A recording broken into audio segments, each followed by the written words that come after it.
जब हॉस्पिटल में बीमार पड़कर जाते हो और ब्लड की जरूरत पड़ती है, शरीर में रक्त की जब जरूरत पड़ती है, तो रक्त चढ़ाते समय यह नहीं देखा जाता कि यह ब्राह्मण का है, क्षत्रिय का है, वैश्य का है कि शूद्र का है।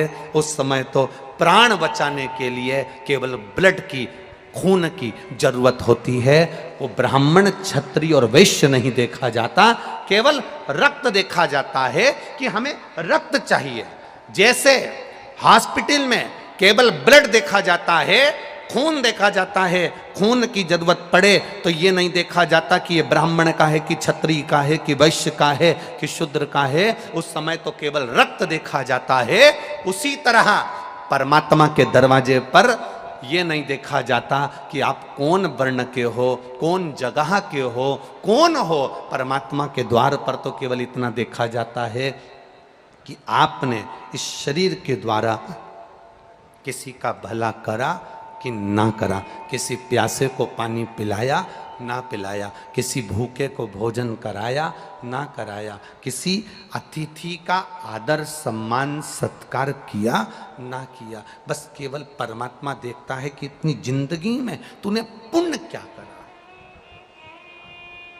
हॉस्पिटल में रक्त नहीं देखा जाता कि ब्राह्मण का है, क्षत्रिय का है, वैश्य का है कि शूद्र का है।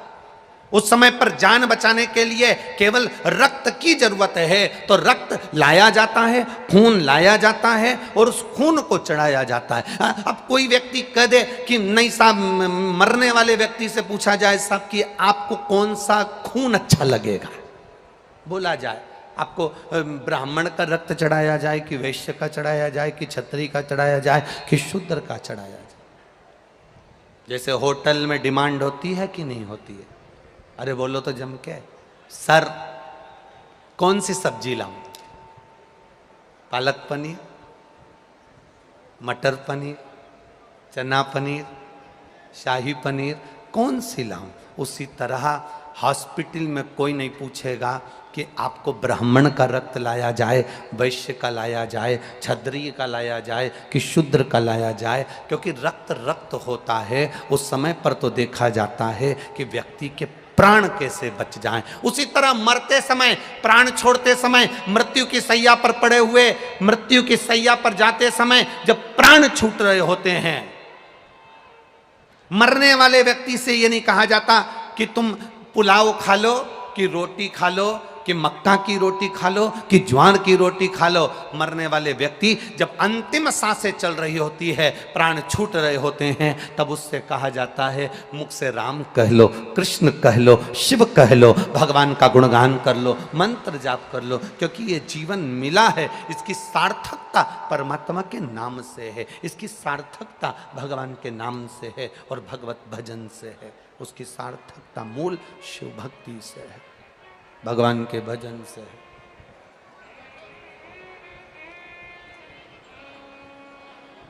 इसीलिए कहते हैं महाराज, मूल वर्णन इसीलिए कहा।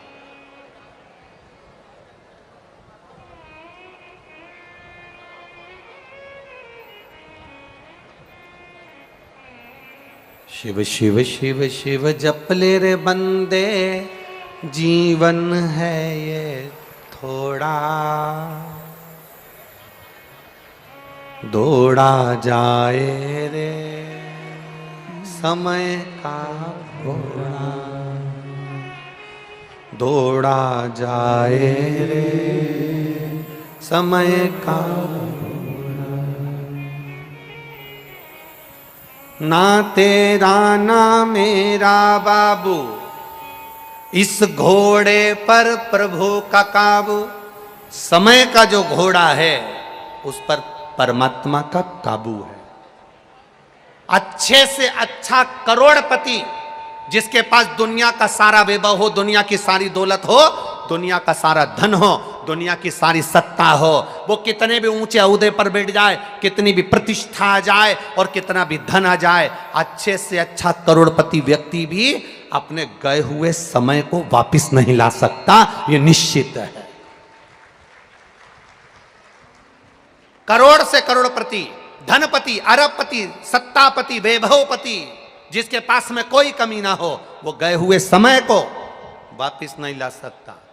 और दुनिया में ऐसा कोई गरीब पैदा नहीं हुआ जो दान नहीं कर सकता।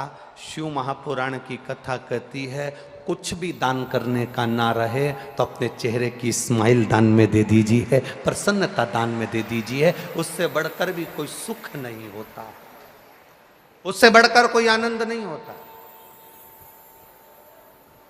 अब देव परमात्मा की भक्ति का गुणगान, देवराज नामक का ब्राह्मण जो थकित रह गया, शिव मंदिर में गया, शरीर में ताप पड़ रहा था, शरीर में कष्ट पड़ रहा था, शरीर में रोग हो रहा था, शरीर में बुखार पड़ रहा था, और वो शिव मंदिर में दुबक कर बैठा हुआ था, क्योंकि शरीर में ताप आ रहा है, शरीर में कष्ट आ रहा है, दुबका हुआ।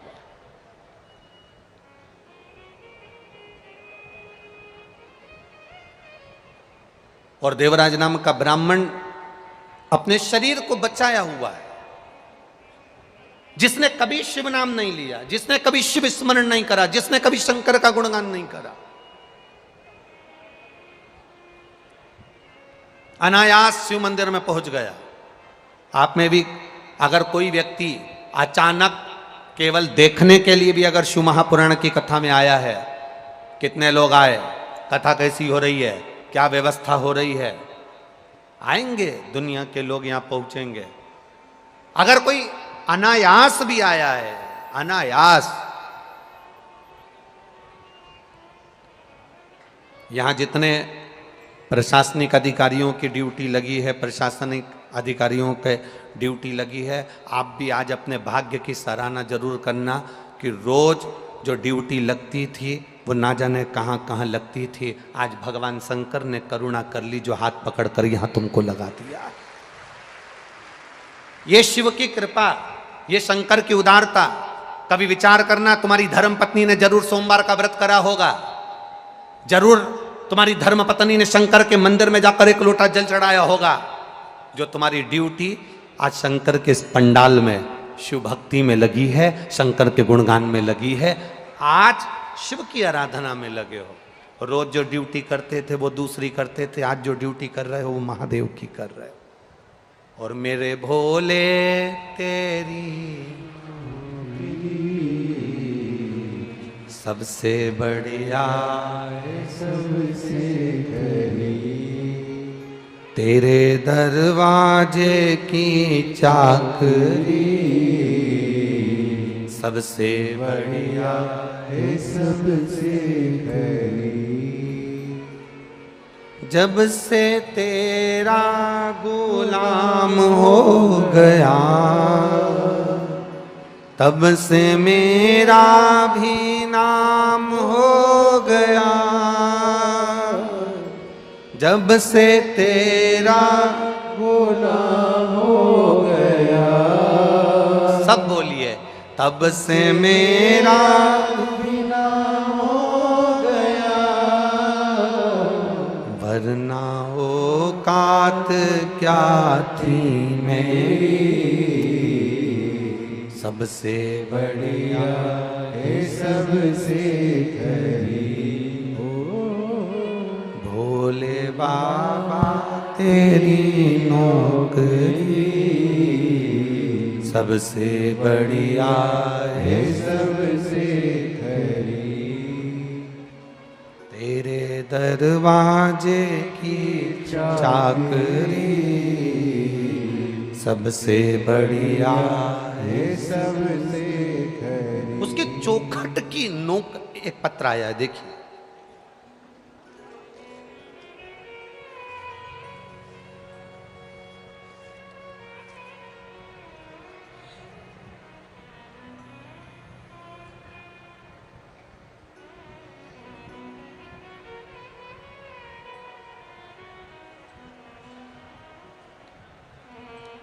Jagdish Shrivas S 932 Nehru Nagar Bhopal, mobile number भी लिखा है। कहीं बैठे हों तो हाथ हिलाइएगा, जहाँ कहीं बैठे हों। जगदीश श्रीवास पत्र, आप जो पत्र हम यहाँ पढ़ रहे हैं वो आप आस्था चैनल पर और अपनी एलईडीओं पर भी उस पत्र को आप पढ़ सकते हो। Jagdish Shrivas, S 932 Nehru Nagar Bhopal, mobile number भी उन्होंने लिखा है। कहीं बैठे हों तो अपना हाथ हिला सकते हैं। गुरुजी, मैं शिव भक्ति का क्या बखान करूं। मेरे पिताजी को दिनांक 21/1/2023 को अटैक आया, जिसमें मेरे पिताजी को डॉक्टर मनोरिया प्राइवेट अस्पताल में लेकर गए। वहाँ पर डॉक्टर ने बताया कि मेरे पिताजी के हार्ट की नसें ब्लॉक हो गई हैं, जिसका ऑपरेशन करना पड़ेगा। उन्होंने शिव कथा सुनी थी, जिसमें आपने बताया था कि 1 लोटा जल शिव जी को चढ़ाकर उसका आचमन करना है। शिव पर विश्वास, शंकर को 1 बेलपत्र चढ़ाकर उसका सेवन करना है। पिताजी के ऑपरेशन के लिए उन्होंने तारीख दी, हार्ट का ऑपरेशन होना है। हमने उनसे थोड़ा सा समय मांगा, उन्होंने दवाई दे दी और कहा इसका ऑपरेशन करना जरूरी है, क्योंकि नसें पूरी ब्लॉक है और हार्ट काम नहीं कर रहा। पिताजी ने तो घर में आराम करा।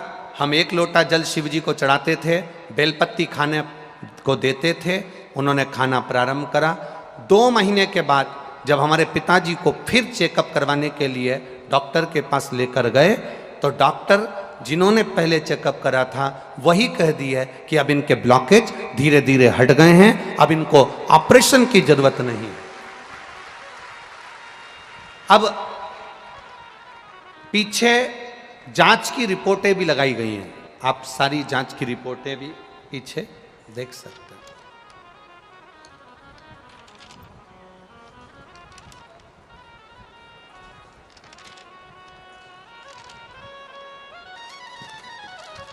शिव भक्ति खाली न जाता कोई दर से तुम्हारे।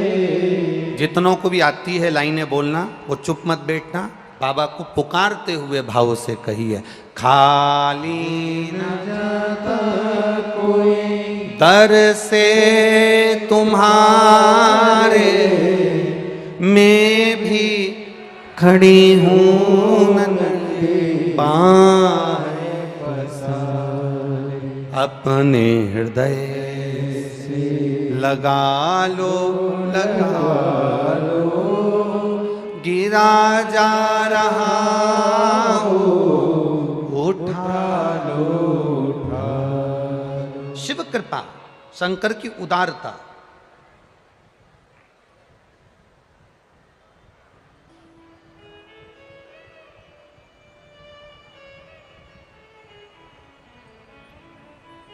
एक माँ ने लिखा है, श्रीमती सुमन चंद्रवंशी, कैलाश चंद्रवंशी, विवेकानंद कॉलोनी।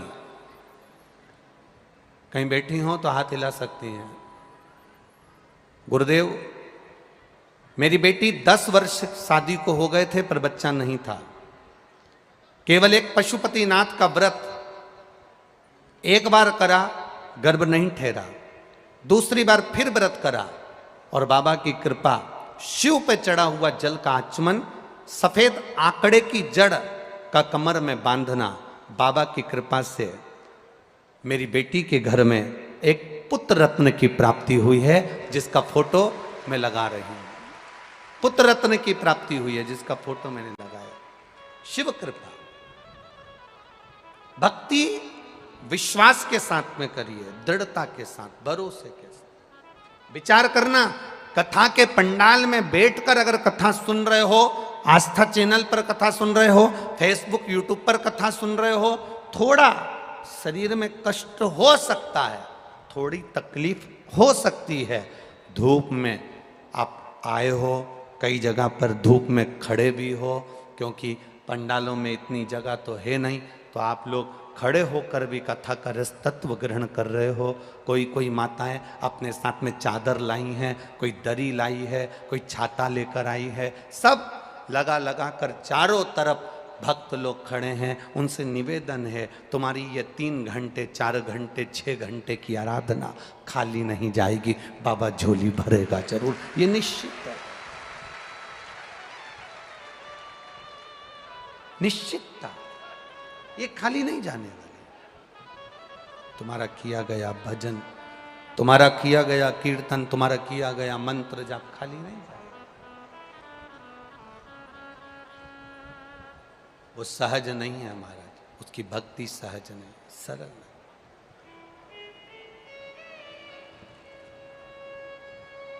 शिव कथा कर रही है,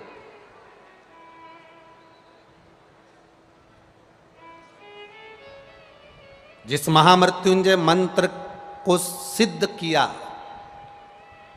जिस महामृत्युंजय मंत्र को प्रकट किया,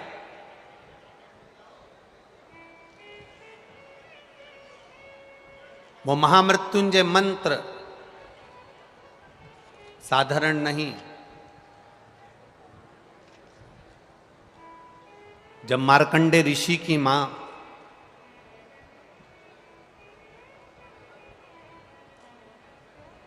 महर्षि मार्कंडे जी की मां मृदुति, जब मार्कंडे जी गर्भ में थे, जब उनके यहां संतान नहीं हुई, कई साल निकल गए, कई वर्ष।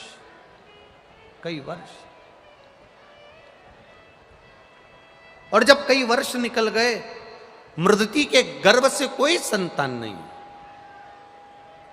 मृदुति के गर्भ से कोई औलाद, कोई संतान नहीं, कई साल निकल गए। एक दिन मृदुति ने मार्कंडू जी से कहा कि संतान नहीं है, औलाद नहीं है, संतान नहीं, औलाद नहीं,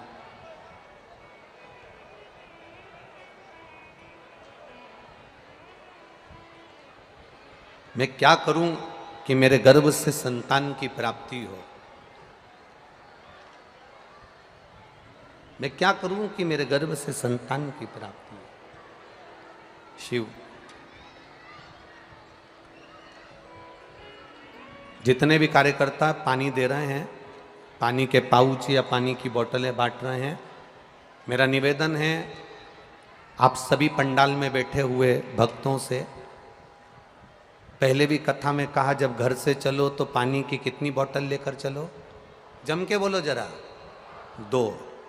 50 रुपये ऑटो में खर्च कर कर धूप में, चिलचिलाती धूप में यहाँ तक पहुँचे हो, तो एक पानी के पाउच के लिए नहीं पहुँचे हो, शंकर की कथा के लिए पहुँचे हो।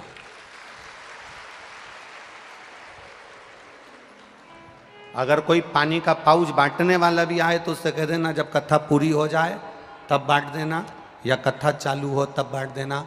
हम 3 घंटे में से आधा घंटा आशीष जी ले लिए हैं, 2.5 घंटे की कथा है, इसको चूकना मती, इसको छोड़ना मती। ये ज़िंदगी संवारने के लिए 5 दिन मिले हैं भोपाल वालों को, बड़ी मुश्किल से मिले हैं, इसको छोड़ो मत, ये रह जाएगी। आप पानी का पाउच केवल अपने हाथ में पकड़ कर रह जाओगे। एक माँ अपने बच्चे को झुनझुना इसलिए पकड़ा देती है कि बच्चा से मेरा पीछा छूटे, मैं काम कर लूँ।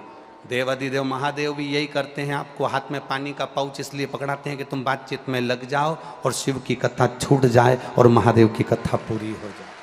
आप सावधानी रखकर कथा का स्मरण करिएगा। जितनी पास में अगर कोई खड़ा भी है, बोल भी रहा है, तो उसके चरण छू लेना और उससे कह देना हम यहाँ 100 रुपये ऑटो में लगाकर धूप में तपते हुए केवल तुम्हारी बात सुनने के लिए नहीं आए, हमको कथा सुन लेने दो। टीवी पर तो रोज सुनते थे, आज यहाँ सुन लेने दो, केवल कथा। और क्या मिलेगा आपको 5 दिन की कथा सुनने के बाद? ये जो पत्रों का ये ढेर भोपाल वालों ने दिया है, ये पहले दिन का ढेर है, अभी 5 दिन में वो ढेर लग जाएगा। क्या देगा वो? अगली कथा में एक पत्र तुम्हारा भी यहां लिखा हुआ मिलेगा, ये निश्चित है। बस विश्वास, भरोसा और दृढ़ता के साथ कथा का रस तत्व ग्रहण करिए, एक भक्ति के साथ। देवराज जो नहीं जानता, शिव भक्ति से परे है, शिव भक्ति से दूर है, बहुत दूर शिव भक्ति है उससे, पड़ा है। क्या काम आया देवराज के? देवराज की माता जो एक लोटा जल चढ़ाती थी वो देवराज के काम आया। और जिन मार्कंडे भगवान ने महामृत्युंजय मंत्र का उद्घोष करा है, जिन मार्कंडे भगवान ने महामृत्युंजय मंत्र का जाप करा है, जिन मार्कंडे भगवान की उम्र 12 वर्ष की और प्राण छूटने के लिए अंतिम समय में पिता के चरणों में जाकर गिर गए, मां के चरणों में जाकर गिर गए और माता ने कह दिया केवल शिव नाम का जाप करिए, केवल शिव नाम का स्मरण करिए, शिव भक्ति का स्मरण करिए। मार्कंडे ऋषि की मां मृदिति मार्कंडू जी से कहती हैं कि मेरे गर्भ से संतान नहीं है, संतान का सुख नहीं है, कई साल निकल गए, कई साल। एक मार्कंडू ऋषि के घर में भी संतान हो रही है तो अल्पायु हो रही है।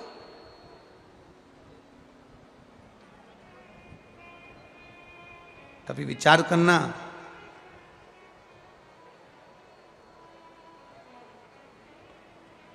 कभी अपनी बुद्धि में उतारिएगा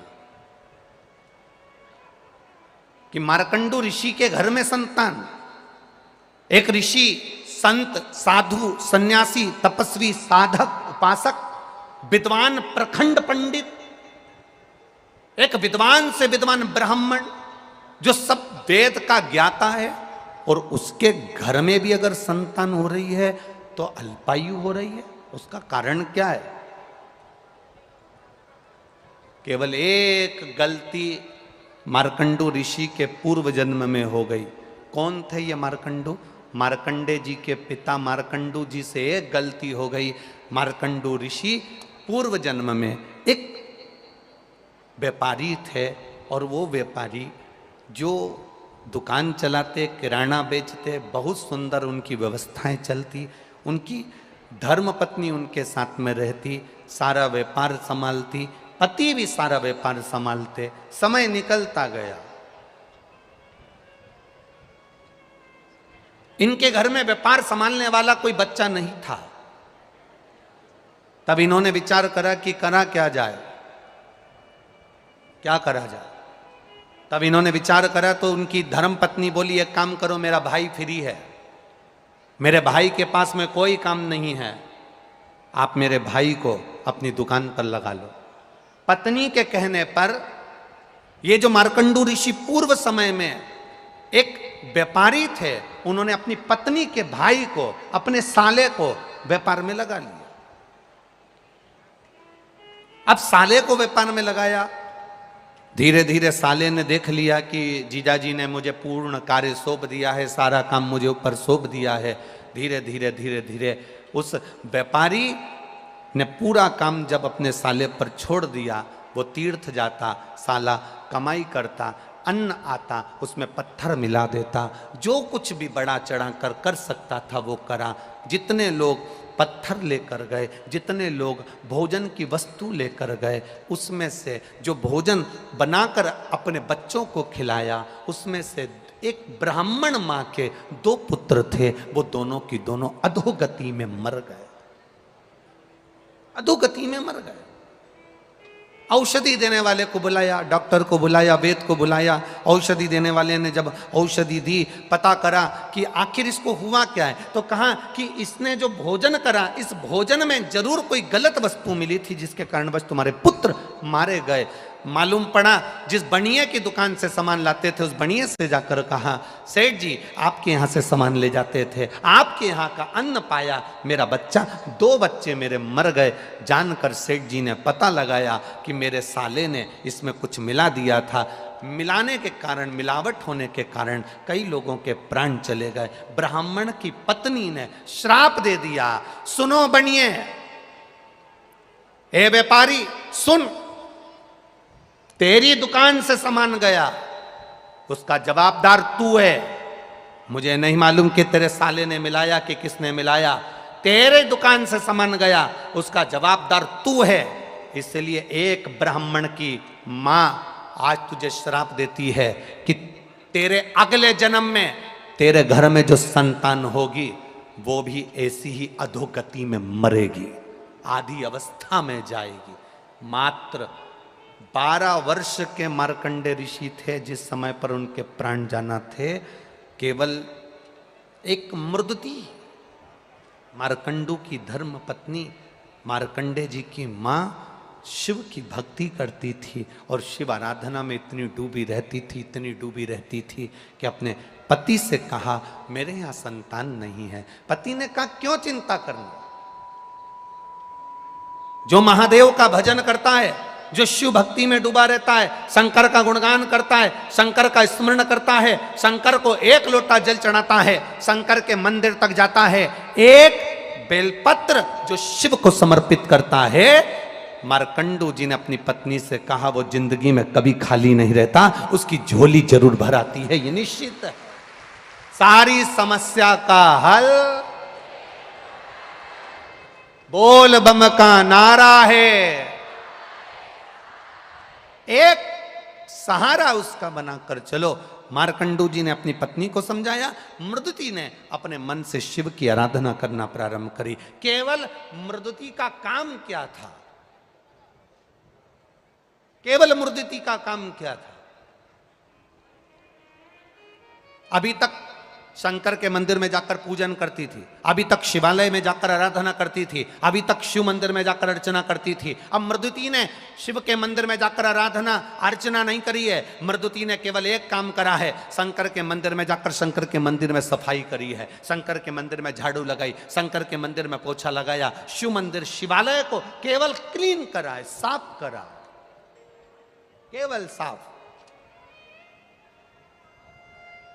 आपसे निवेदन है, शिव मंदिर में जाया करो, एक लोटा जल नहीं है, अगरबत्ती नहीं है, दिया नहीं है, बेलपत्र नहीं है, मंदिर में तुम्हारे पास चढ़ाने के लिए कुछ नहीं है, अपने घर से एक फटा हुआ कपड़ा ही ले गए या मंदिर में पड़ा हुआ एक वस्त्र उठाकर, बेकार पोछा उठाकर, झाड़ू उठाकर उस मंदिर को, शिवालय को केवल साफ भी अगर आपने कर दिया तो शंकर भगवान खाली नहीं छोड़ेगा, झोली भरेगा जरूर। ये मार्कंडू ऋषि की धर्मपत्नी का चरित्र देगा वो।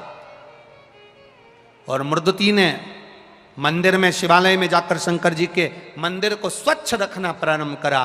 शिव जी की कृपा हो गई, प्रसन्न हो गए। मार्कंडू मांगो तुम्हें क्या चाहिए? मेरे घर औलाद नहीं, संतान नहीं। शिव जी ने कहा संतान तो होगी पर उसकी उम्र ज्यादा नहीं होगी, क्या चाहते हो बोलो। चलेगा, 12 वर्ष भी अगर बच्चे की उम्र है चलेगा, आप दे दीजिए। पुत्र तो हो गया ना, मेरी पत्नी निसंतान तो नहीं कहलाएगी, बांझ तो नहीं कहलाएगी, आप दे दीजिए। शिव जी ने कहा जैसी आपकी मर्जी।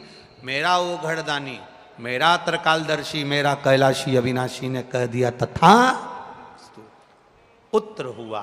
मृदुति के गर्भ में जब संतान आई, मार्कंडे ऋषि आए, मृदुति ने शिव के मंदिर में सफाई भी करी और शंकर जी को चढ़ाया हुआ जल का आचमन भी करा।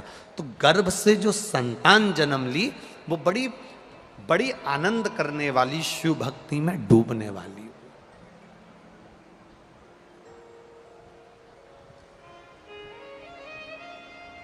यहां जितने लोग बैठे हैं, आपके घर के पास में कहीं शंकर जी का मंदिर है? बोलो, जम के बोलो जरा, हैगा? पहले शंकर जी का मंदिर जो आपके घर के पास में था, उसमें बुजुर्ग लोग सोमवार को, सावन में या शिवरात्रि पर जाते थे। आपके घर के पास में जो शिव मंदिर है उसमें आप अपने घर के आसपास के छोटे छोटे बच्चों को मंदिर जाते हुए देख रहे हो कि नहीं देख रहे हो? देखते हो ना? प्रसन्नता होती है कि नहीं होती है?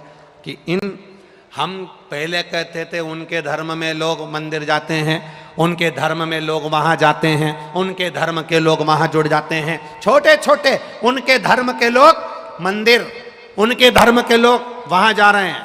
आज प्रसन्नता आपको होना चाहिए कि हमारा सनातन धर्म का छोटा छोटा बच्चा शिव मंदिर तक जा रहा है। हमारे सनातन धर्म का छोटा छोटा बच्चा गला पकड़ा रहे, मोबाइल गला पकड़ा रहे, माइक। हमारे छोटे छोटे बच्चे शिव मंदिर तक जा रहे हैं, शंकर की चौखट तक जा रहे हैं, शिवालय तक जा रहे हैं। यह प्रसन्नता आपके भीतर होना चाहिए, यह भाव आपके भीतर जागृत होना चाहिए कि हमें प्रसन्नता है। ये नींव आज अगर मजबूत हो गई तो बिल्डिंग बनने में दिक्कत नहीं है, आने वाले समय में दिक्कत नहीं है, अगर नींव मजबूत है तो।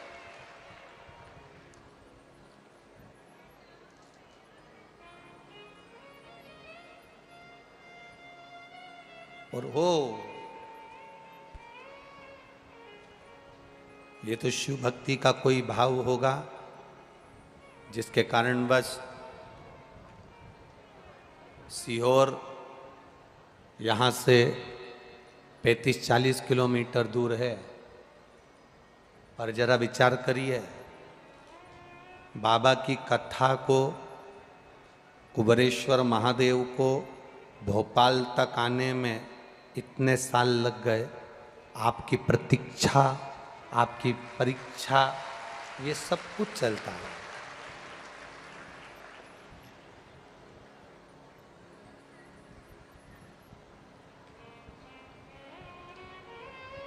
जरा विचार करिए, उसने पूरा आपको अग्नि में तपा लिया, पूरा निखार लिया, उसके बाद शिव महापुराण की कथा भोपाल में हो रही है। ये पूरा निखारने के बाद तो कोई ऐसे ही नहीं हो रही है, कहीं बाबा की करुणा होगी, कृपा होगी तब हो रही है। वो कहे हरिओम में ओम समाया है, मेरा भोला नगर में आया है। हरिओम में ओम समाया है, मेरा भोला नगर में आया है। हरिओम में ओम समाया है, मेरा भोला नगर में आया है। हरिओम में ओम दोनों हाथों से पीछे वाले भी। मेरा भोला नगर में आया है। मेरा भोला नगर में आया है, मेरा भोला नगर में आया है। मेरा भोला नगर में आया है, मेरा भोला नगर में आया है। हरिओम में ओम समाया है, मेरा भोला नगर में आया है। हरिओम में ओम समाया है, मेरा भोला नगर में आया है। हरिओम में ओम समाया है, मेरा भोला नगर में आया है। हरिओम में ओम समाया है, मेरा भोला नगर में आया है। बड़े आनंद से दोनों हाथों से जय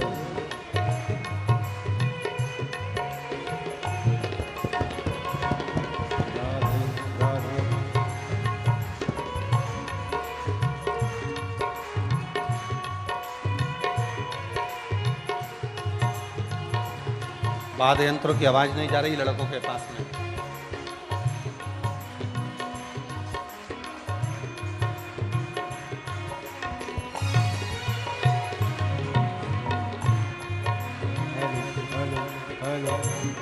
जय जय श्री राधा।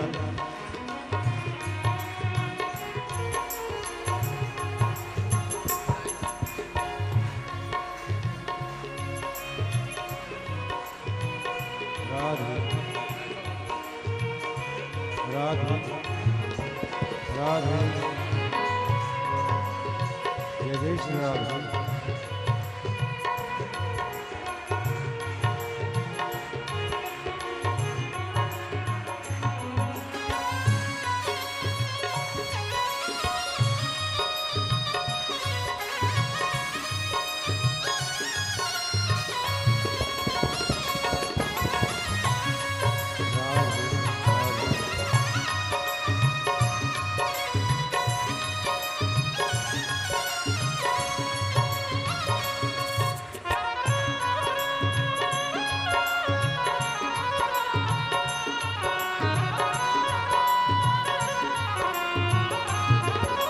जय हो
मेरे भोले के मस्तक पे गंगा है, मेरे भोले के मस्तक पे गंगा है, मेरे भोले के मस्तक पे गंगा है, मेरे भोले के मस्तक पे गंगा है। ओ गंगा में ओम समाया है, मेरा भोला नगर में आया है।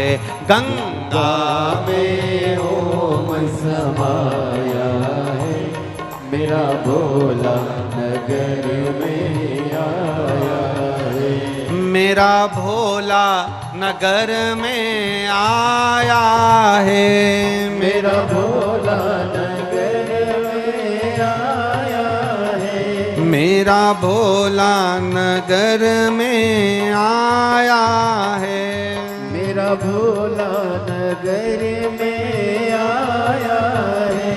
हरि ओम में ओम समाया है, मेरा भोला नगर में आया है। हरि ओम में ओम समाया है, मेरा भोला नगर में आया है।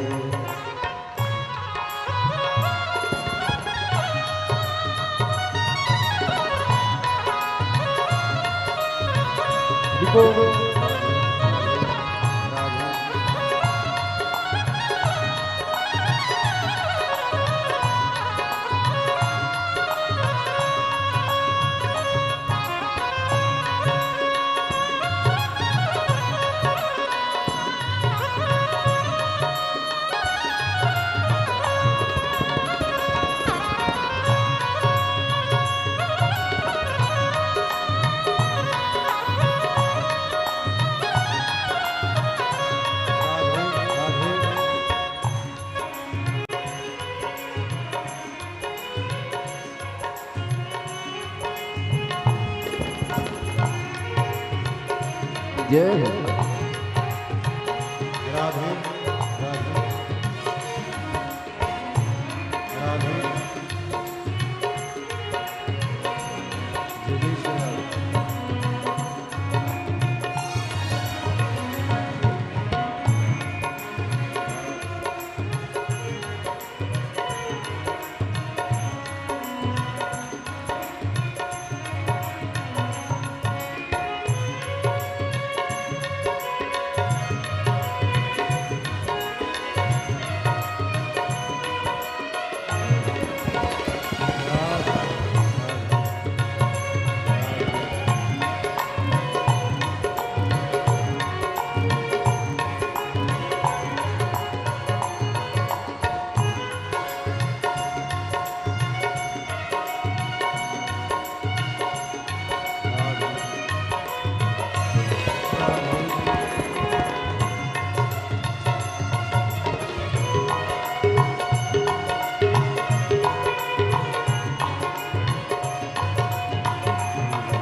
मेरे भोले के मस्तक पे चंदा है, मेरे भोले के मस्तक पे चंदा है, मेरे भोले के मस्तक पे चंदा है, मेरे भोले के मस्तक पे चंदा है। चंदा में ओम समाया है, मेरा भोला नगर में आया है। चंदा में ओम समाया है, मेरा भोला नगर में आया है। मेरा भोला नगर में आया है, मेरा भोला नगर में आया है। मेरा भोला नगर में आया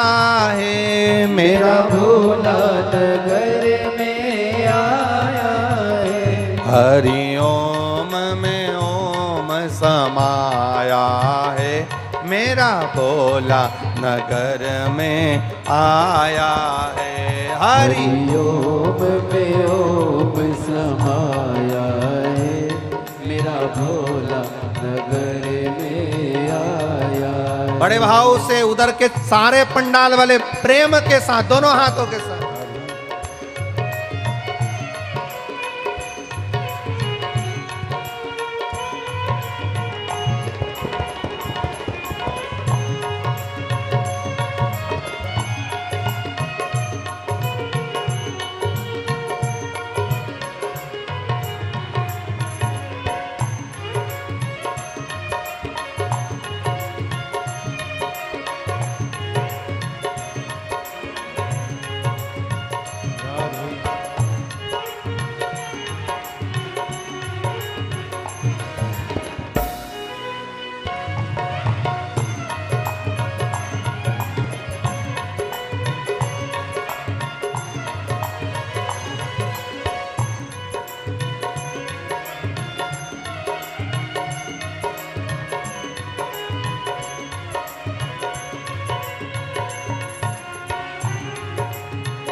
शंभो।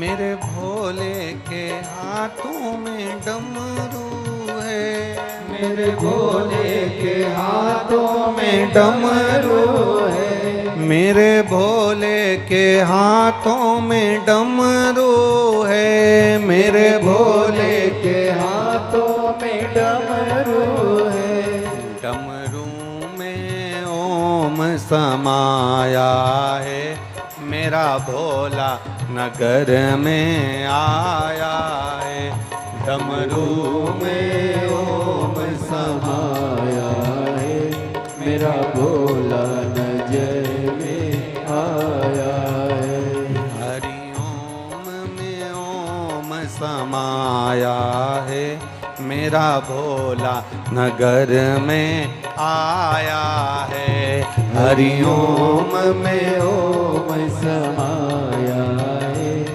मेरा भोला नगर में आया है, हरि ओम में ओम समाया है, मेरा भोला नगर में आया है, हरि ओम में ओम समाया है, मेरा भोला नगर में आया है। हर हर महादेव। महादेव अपने स्थान पर बैठकर भगवान देवादिदेव महादेव से अपने हृदय की बात, भगवान शिव से अपने दिल की बात अवश्य कहिए। जहाँ जगह मिले वहाँ बैठो, पर बोलना बैठकर। पहले भी कथा में कहा, अपने मन की बात कहने के लिए श्री शिवाय नमस्तुभ्यम का जो जाप शिव महापुराण के मध्य में होता है, उसमें अपने हृदय की बात, अपने दिल की बात बाबा देवादिदेव महादेव से बैठकर दिल के साथ में, भाव के साथ में, भाव के साथ में सब बोले।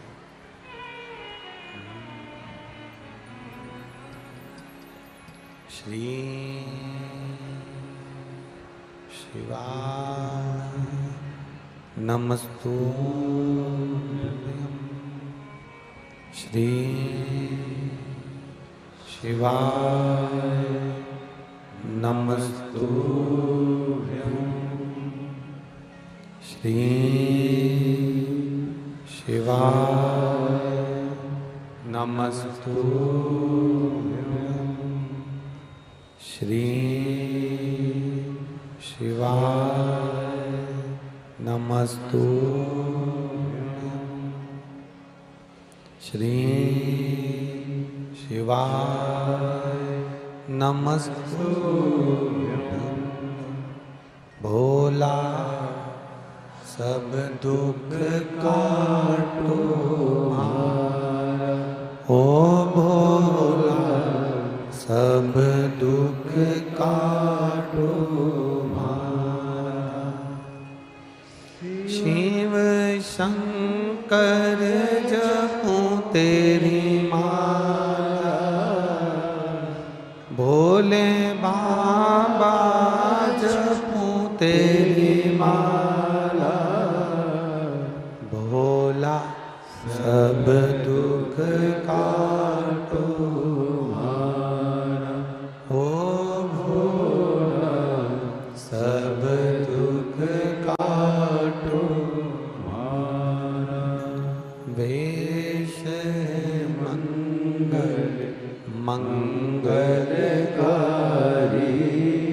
वेश मंगल मंगलकारी, शमशान वासी हमारा,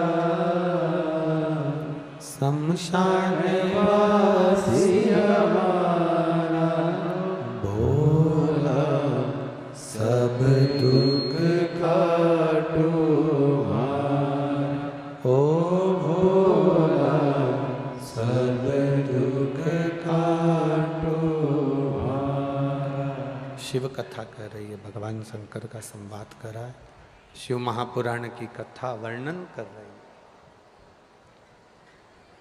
मृदिति ने गर्भ जो धारण करा, उस गर्भ के धारण करने पर शिव के चढ़ाए गए जल का आचमन किया। जब भगवान शंकर के चढ़ाए हुए जल का आचमन किया, गर्भ से बेटे ने जन्म लिया, पर वो बच्चा शिव जी ने पहले ही कह दिया था कि जो बच्चा होगा वो अधोगति में मर जाए। कई लोग बड़ा दुख करते हैं कि साहब बड़ा अच्छा व्यक्ति था चले गया, जवान था चले गया, छोटा था चले गया, इतनी उसकी उम्र नहीं थी चला गया, ऐसा हो गया। हमको लगता है कि वो चला गया, पर शिव महापुराण की कथा कहती है कि जो हमने पूर्व में कर्म करा है उस कर्म का फल तो हमको भोगना पड़ेगा। मत बुरे कर्म कर वरना पछताएगा, भगवान की आंखों से तू बच नहीं पाएगा, तू बच नहीं पाएगा। अरे ओ अज्ञानी मत करना दानी। ये हमारे कर्म का भोग हमको भोगना। पहले कथा में आपको कहा अपने को छींकना है तो छींकना अपने को पड़ेगा। खांसी अपने को आई है तो खांसना, बोलते जाओ जम के, अपने को पड़ेगा। भूख अपने को लगी है तो भोजन अपने को करना पड़ेगा। नींद अपने को आ रही है तो सोना भी अपने को पड़ेगा। अपने बत्तल का कोई दूसरा ना छीकेगा, ना खांसेगा, ना रोटी खाएगा, न सोएगा। उसी तरह हमने जो कर्म करा है उसका भोग भी हमको ही भोगना पड़ेगा, दूसरा नहीं भोगेगा, दूसरा नहीं भोगने।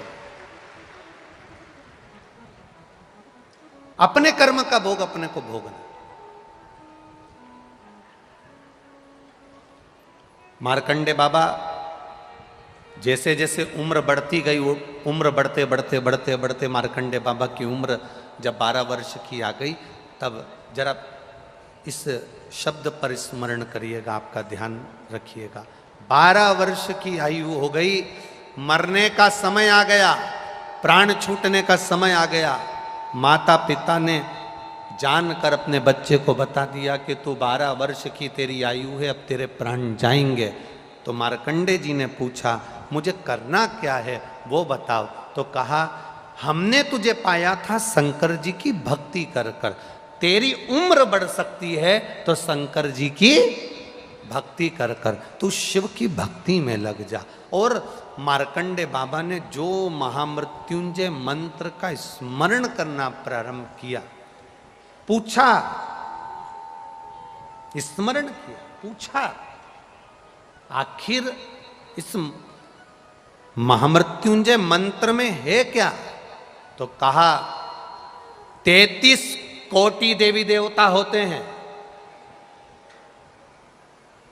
33 कोटि देवी देवता होते हैं, और इन 33 कोटि देवी देवता के होने पर ये 33 कोटि देवी देवता हमारे जीवन की रक्षा करते हैं, सहायता करते हैं। पग पग क्षण क्षण हर पल हर घड़ी ये 33 कोटि देवी देवता हमारे सम्मुख में होते हैं। तो फिर मार्कंडे जी ने स्मरण करा और 33 कोटि देवी देवताओं को जानते हुए 33 अक्षर के मंत्र को मार्कंडे जी ने सिद्ध किया और उसका नाम मृत्युंजय मंत्र हुआ। 33 अक्षर का मंत्र मार्कंडेय जी ने सिद्ध कर लिया और उस मंत्र का स्मरण करने लगे। यमराज आया बंदी बनाने के लिए, 12 वर्ष की आयु है, और बंदी बनाने के लिए जब आया, शंकर जी की आराधना में मार्कंडेय जी लगे थे। यमराज ने फंदा फेंका। जब भगवान शिव की आराधना में मार्कंडेय जी लगे थे, जो फंदा फेंका गया था मार्कंडेय जी को उठाने के लिए, वो फंदा मार्कंडेय जी पर नहीं पड़ा, वो फंदा शंकर के शिवलिंग पर पड़ गया। शंकर के शिवलिंग पर गया, शिव क्रोधित हो गए। शिवलिंग पर। एक बात बहुत स्मरण में रखिए अपने, बहुत स्मरण। कई लोग कहते हैं हमारी पड़ोसन ने ना जाने क्या कर दिया, हमारी दुकान चलना बंद हो गई।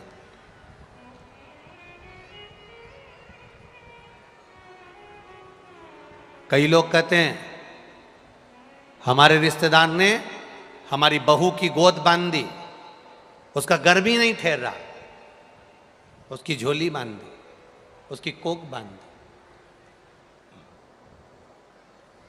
कई लोग कहते हैं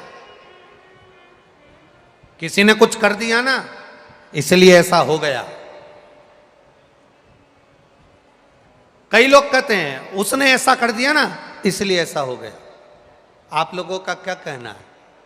किसी के करने से तुम्हारा व्यापार बंद हो सकता है क्या? बोलो जम के। किसी के करने से तुम बीमार हो सकते हो क्या? किसी के करने से तुम्हारा दुख सामने आ सकता है क्या? अगर किसी के करने से कुछ होता तो आज के जमाने के लोग सबसे पहले या तो मोदी पे कराते या अंबानी पे कराते।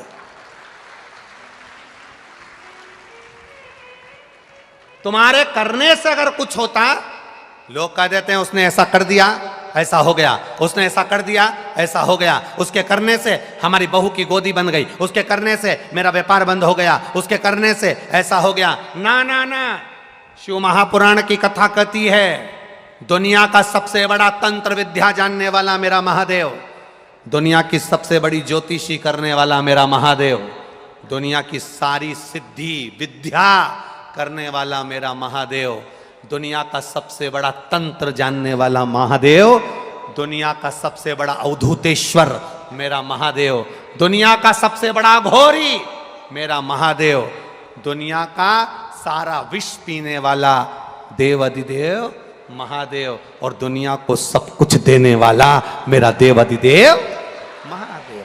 दूसरा कोई है ही नहीं। लोग कह दें उसने ऐसा कर दिया, उसने वैसा कर दिया, उसने ऐसा कर दिया, उसने वैसा कर दिया, ये भ्रम में जीना बंद कर दो। ये फालतू के भ्रम से बाहर हो जाओ, ये दुनिया के ढोंग और प्रपंच से बाहर हो जाओ कि कोई तुम्हारा बुरा करेगा। किसी का कोई बुरा नहीं करता। शिव महापुराण की कथा करती है बुरा हमने जो पूर्व में करा है उसका फल आज हमको भोगना पड़ रहा है। अच्छा करा होगा अच्छा मिल रहा है, बुरा करा होगा बुरा मिल रहा है। बस एक स्मरण में तुम्हारे रखना कि अगर जिंदगी दुख में चल रही है तो शंकर का भजन करना प्रारंभ कर दो, जिससे भजन से हमारा दुख जल्दी कट जाता है और सुख का समय हमारे सामने आ जाता है। भजन से हमारा दुख। एक पत्र आया है, देखिए।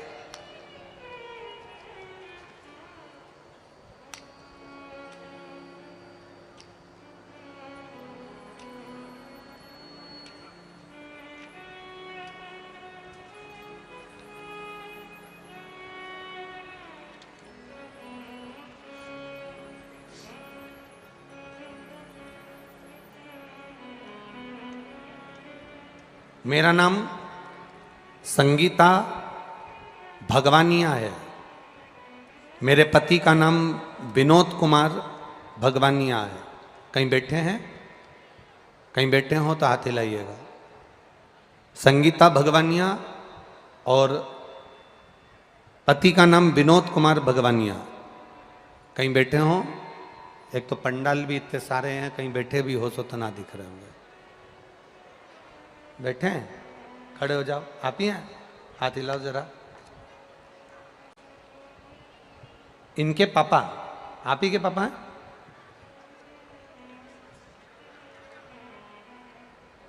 मेरा नाम संगीता भगवानिया, पिता का नाम विनोद कुमार भगवानिया। एक बार दोनों हाथ हिला दो ऐसे। भगवानिया है। भोलेनाथ की कृपा का मैं क्या वर्णन करूं। आप भी पत्र को आस्था चैनल पर और एलईडीओं पर पढ़ सकते हैं। मैं क्या बखान करूं गुरुदेव। 2021 में मेरे पति को कैंसर हुआ था। ये जो बालक खड़ा है इसके पिताजी को, ये बालक जो खड़ा है इसके पिताजी को कैंसर हुआ। पत्नी लिख रही हैं मेरे पति को कैंसर हुआ था। दोनों सीहोर आए और पति को मुंह का कैंसर था।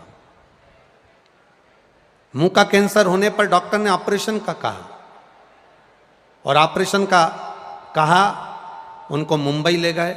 मुंबई में ऑपरेशन कैंसर का कराया।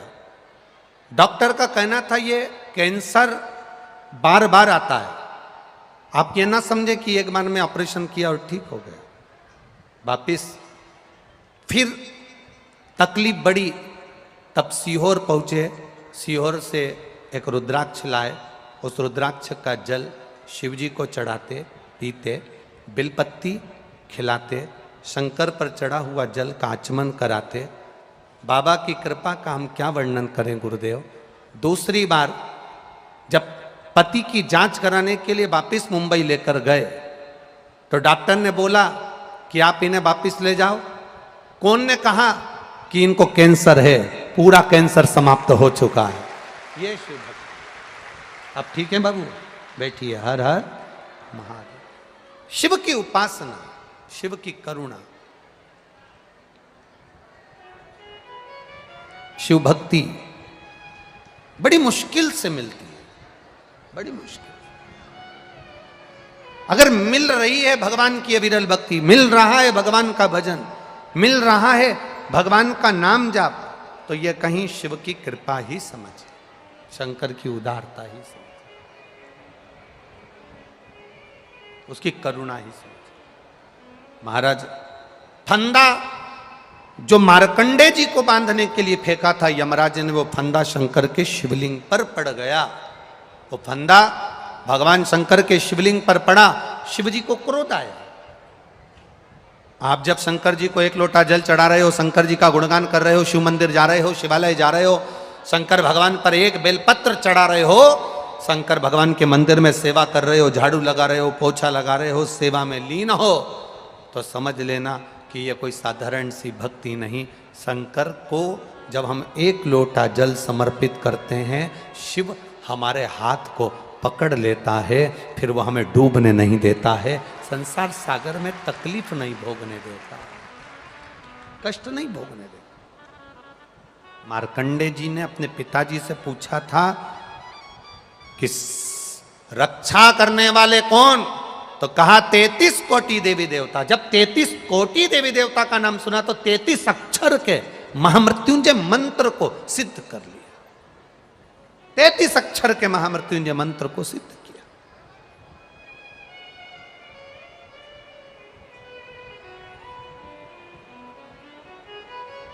और 33 अक्षर के जब महामृत्युंजय मंत्र को सिद्ध किया, जाप करा, शंकर के गुणगान में मार्कंडे जी लगे रहे।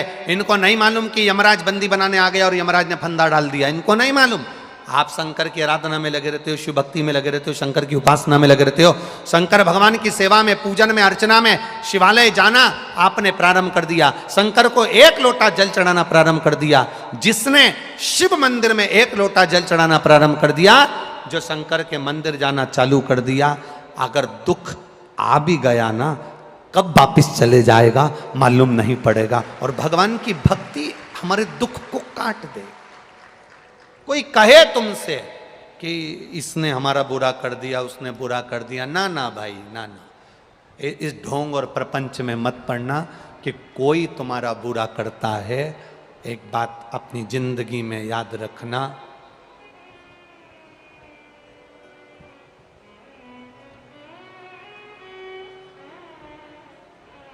नींबू मिर्ची दरवाजे पर टांगने से क्या नहीं होता? लोग कहते हैं ना, क्या नहीं होता? नजर नहीं लगती। तुम्हारे छोरा छोरी को नजर लगती है तो उसके गले में नींबू मिर्ची क्यों नहीं टांगते? जम के बोलो, सही है कि गलत है? अरे बोलो, जम के टांगोगे। कपड़ा थोड़ा सा सस्ता रोए बार बार और महंगा रोए एक बार। कपड़ा अगर जोरदार लिया है ना तो उसका कलर नहीं निकलेगा, और अगर कपड़ा ऐसा ही ले लिया तुमने कि हाँ साहब हमें तो दे दो, हमें तो मेहमानी में देना है, हमें तो चढ़ाना है, जैसे कई माताएं होती है ना जब भागवत सुनने जाती हैं, अब यहाँ शिव पुराण पे तो कोई साड़ी वाड़ी का तो कोई क्रम ही नहीं रहता। माँ तो शंकर भगवान की कथा में कहाँ साड़ी वाड़ी का लफड़ा। भागवत जी में जब साड़ी चढ़ती है तो माताएं पहले घर में जो साड़ी आती है उस साड़ी में से सबसे अच्छी साड़ी होती है तो सास खुद रख लेती है, और अच्छी होती है तो बेटी को दे देती है, और थोड़ी सी वैसी होगी तो बहू को दे देगी, और अगर थोड़ी बहुत भी गड़बड़ निकली तो पैक करके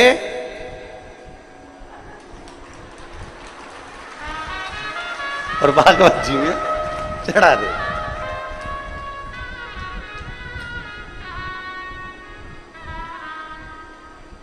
अब इनने बड़े जोरदार पल्लू मल्लू लेके साड़ी चढ़ा तो दी, पर इनके ध्यान में नहीं आया कि तुम इतनी जोरदार जोरदार पहने तो पंडित जी की लुगाई क्या कम पहने।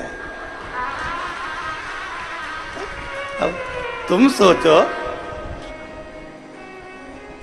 कि भाई अब अच्छी थी रख ली, गड़बड़ थी बेटी को दे दी, और गड़बड़ थी बहू को दे दी, और गड़बड़ थी तो पैक करके अरे बच गई रे भागवत गीता। और बचने के बाद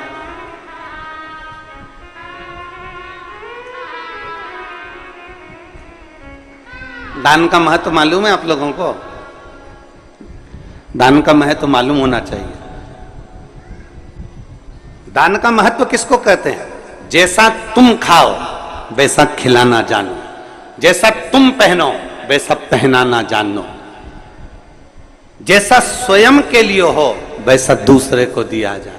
पर आज के जमाने में लोग दान वैसा नहीं करते। आज के जमाने में दान तो ऐसा करते हैं कि घर में जो कबाड़ा है उसको साफ करना है तो किसी को दे दिया जाए, बस वहां से वहां, वहां से वहां, वहां से वहां चलता जाता है ना।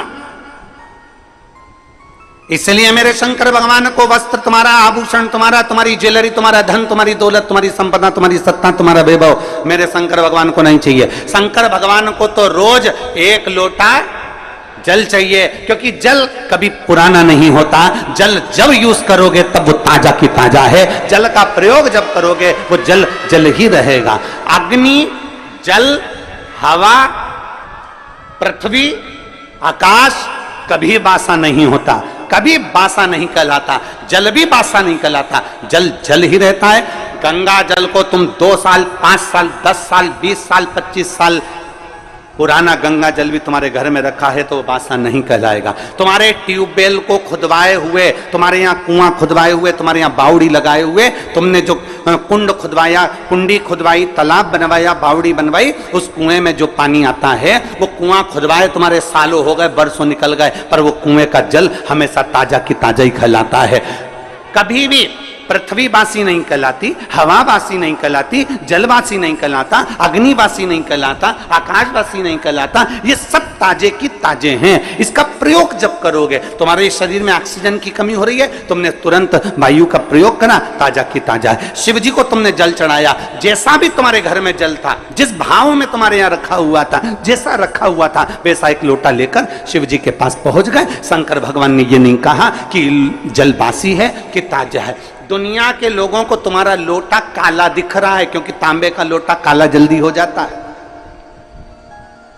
दुनिया के लोग कह देंगे बताओ कैसी है, एक लोटा लेकर आती है वो भी गंदा की गंदा है, काला की काला है। परमात्मा तुम्हारे लोटे को कभी नहीं देखता, परमात्मा ये शरीर कभी नहीं देखता, परमात्मा उसका अंदर का जल देखता है, परमात्मा इस शरीर के अंदर का मन देखता है। वो जल देखता है और मन देखता है, उसे लोटे से कोई मतलब नहीं, उसे शरीर से मतलब नहीं कि तुम कितने सुंदर हो। उसको शरीर से मतलब नहीं कि तुम्हारी सुंदरता कितनी है, तुम कौन हो, उसको शरीर से कोई, तुम कितने करोड़पति हो, कितने अरबपति हो, कितने वैभवपति हो, तुम दुनिया के कितने बड़े भी करोड़पति बन जाओ, पर कितने बड़े भी सेठ बन जाओ, शंकर भगवान रहते हैं शमशान में, जहां सबकी शान सम है, उसका नाम सम शान है, वहां सब बराबर हैं। पैसे वाला व्यक्ति मरकर जाता है, वो भी राख का ढेर बन जाता है, और गरीब व्यक्ति मरकर जाता है, वो भी राख का ढेर बन जाता है। पैसे वाला जाता है तो वो भी सफेद चादर में जाता है, गरीब जाता है वो भी सफेद चादर में जाता है। पैसे वाला जाता है वो भी बांस पर बांबू पर जाता है, गरीब भी जाता है तो बांस पर बांबू पर जाता है। अमीर भी जाएगा तो कंधे पर जाएगा, भले उसके यहाँ कितनी भी BMW खड़ी हो, भले उसके घर में कितनी बड़ी बड़ी गाड़ियां खड़ी हो, कितने बड़े बड़े भी उसके पास में ड्राइवर खड़े हों, पर आखिरी सवारी तो कंधा ही होता है। चाहे वो पैसे वाला मरे, चाहे गरीब मरे, गाड़ियां सब दरवाजे पर खड़ी की खड़ी रह जाती है। अंत समय परमात्मा के द्वार पर जाना पड़ता है। शिव का दरवाजा है ही ऐसा, शंकर की चौखट है ही ऐसी, शिव का द्वार है ही ऐसा, जहां सबकी शान सम है, उसका नाम सम शान है। वहां कोई बड़ा नहीं, कोई छोटा नहीं, जो आया उसकी दृष्टि में सब बराबर हैं। बस वो तो तुम्हारे ऊपर का सुंदरता नहीं देखता, आप कितने अच्छे कपड़े पहने हो उससे मेरे शंकर जी को कोई मतलब नहीं है, आपने क्या पहना मेरे बाबा को उससे कोई मतलब नहीं है, आपका लोटा कैसा हो रहा है मेरे बाबा को उससे कोई मतलब नहीं है। बाबा तो ये कहता है कि तेरे लोटे में जो जल है मुझे उससे मतलब है, और तेरी इस काया के अंदर जो तेरा मन है मुझे उससे मतलब है, बाकी का किसी चीज से मुझे मतलब नहीं। क्या करूं मैं उस लोटे का? अब मालूम पड़े कई कई माताएं ऐसी भी होती है कि लोटा तो घिस रही है, साफ भी कर लिया, पर दिल, लोटा साफ कर कर मंदिर में पहुंच भी गई, और पहुंचने के बाद अगर वहां मंदिर में झगड़ा करे, हट हट थोड़ा साइड दे, मैं नहीं चढ़ाऊं जल, बेलपत्ती चढ़ाई, इतनी देर में दूसरी उठा के ले गई तो आंखें बंद करी थी और गुस्से में लाल हो गई, मेरी बेलपत्ती कौन ले गया? आसपास देखा, अब बता, लोटा तो तूने बहुत घिसा था पर दिल नहीं घिस पाई। अरे सोचना था तेरे को, हो सकता है तो उससे ज्यादा जरूरत किसी दूसरे को तेरी बेलपत्री की थी, इसलिए लेकर चली।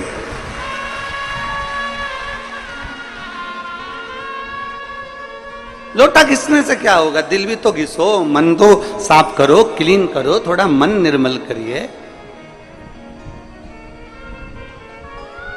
और मैंने तेरे ही भरोसे बाबा, तेरे ही भरोसे हवा बिच उड़ती जावांगी, बाबा डोर हटो छड़ी ना करती जावांगी, भोले मैं तेरी पत्नी, शंभू मैं तेरी पत्नी, हवा बिच उड़ती जावांगी, बाबा डोर हटो छड़ी ना करती।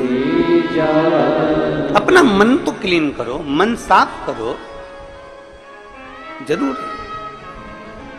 तुम्हारे शरीर से परमात्मा को कोई मतलब नहीं है, कोई मतलब, क्योंकि परमात्मा के पास में शरीर जाता ही नहीं है।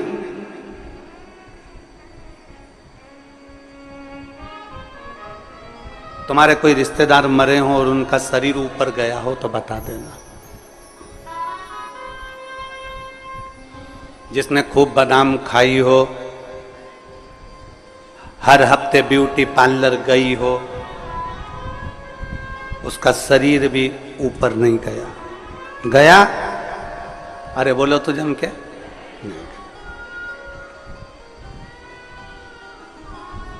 नहीं, शरीर से मतलब ही नहीं उसको कि तुम्हारा शरीर तुम कितना सुंदर रख रहे हो, उससे कोई मतलब नहीं है। उसको तो मतलब है निर्मल मन सो मोहि पावा, और मोहि छल छिद्र कपट ना भावा।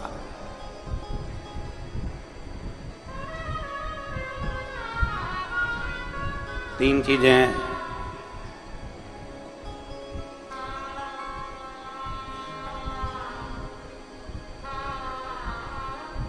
तीन चीजें।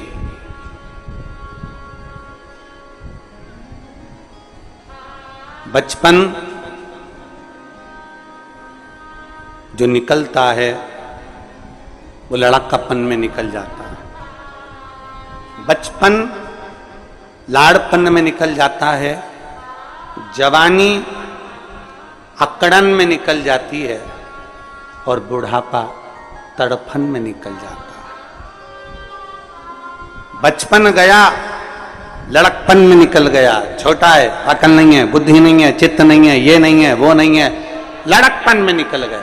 जवानी अकड़ में निकल गई, तुम मुझे जानते नहीं हो, तुम मुझे पहचानते नहीं हो। कभी कभी ये शब्द भी बड़ा सुंदर शब्द है, तुम मुझे जानते नहीं हो। एक चौराहे पर जब कोई व्यक्ति किसी की गाड़ी रोक लेता है ना, तो गाड़ी रोकते से ही तुरंत तुम मुझे जानते नहीं हो।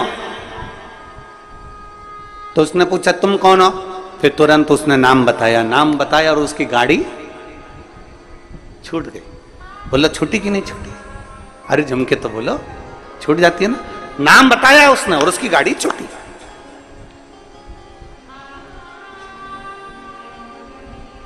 डॉक्टर को दिखाने जाओ और भीड़ बहुत लग रही हो, फिर नंबर देने वाले से कहे तुम हमें जानते नहीं हो, फिर नाम बताया, नंबर जल्दी लगा कि नहीं लगा? बोलो जम के तो बोलो, लग गया। जब गाड़ी पकड़ाती है और नाम बता देने से गाड़ी छूट जाती है, तो फिर अपने को भी ये बात अपने अंदर धारण कर कर रख लेना चाहिए कि गाड़ी को पकड़ा, नाम बताने से गाड़ी छूट गई, तो जब यमराज हमें पकड़े तो हमें भी शंकर का नाम बता देना है, तो हम भी छूट जाए। गाड़ी पकड़ी और नाम बताया तो गाड़ी छूट गई, तो क्या वो यमराज के सामने नाम बताओगे तो ना छूटोगे? और अंत समय प्रभु आना पड़ेगा, वचन दिया तो निभाना पड़ेगा। आए ना आए प्रभु कुटुंब कबीरा, अंत समय प्रभु आना पड़ेगा, वचन दिया तो निभाना पड़ेगा। और अंत समय प्रभु आना पड़ेगा, वचन दिया तो निभाना पड़ेगा। जब एक नाम बोलने से गाड़ी छोड़ दी जाती है, तो उस परमात्मा का नाम लेने से श्री शिवाय नमस्तोभ्यम, ओम नमः शिवाय, नमः शिवाय। जब राम नाम, कृष्ण नाम, शिव नाम, परमात्मा का नाम हम जब लेते हैं तो वो यमराज भी छोड़ देता, छोड़ना पड़ता है। मार्कंडे बाबा का चरित्र कहता है, मार्कंडे बाबा को केवल छोटी सी उम्र मिली थी और कह दिया उसके माता पिता ने शंकर जी को पकड़ ले, शिव जी को पकड़ा। आखिरी में शंकर का गुणगान कर रहे थे, नाम ले रहे थे और यमराज आ गया, छोड़ना पड़ा। नाम का असर बड़ा होता है। जैसे ही फोन लगाया, नाम दिया कि किसकी गाड़ी, नाम सुना, छोड़ दी गई। तो परमात्मा का नाम लोगे तो यम की कैद से भी छूट जाओ।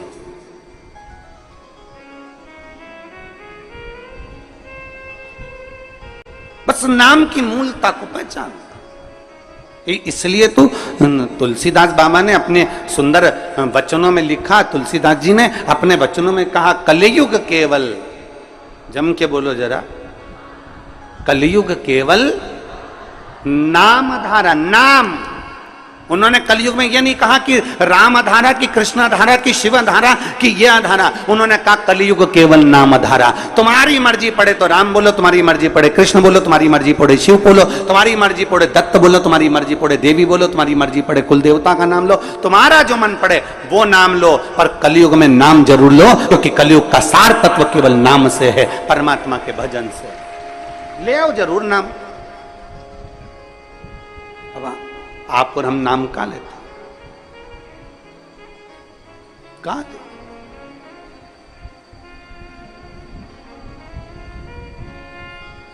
एक पत्र है।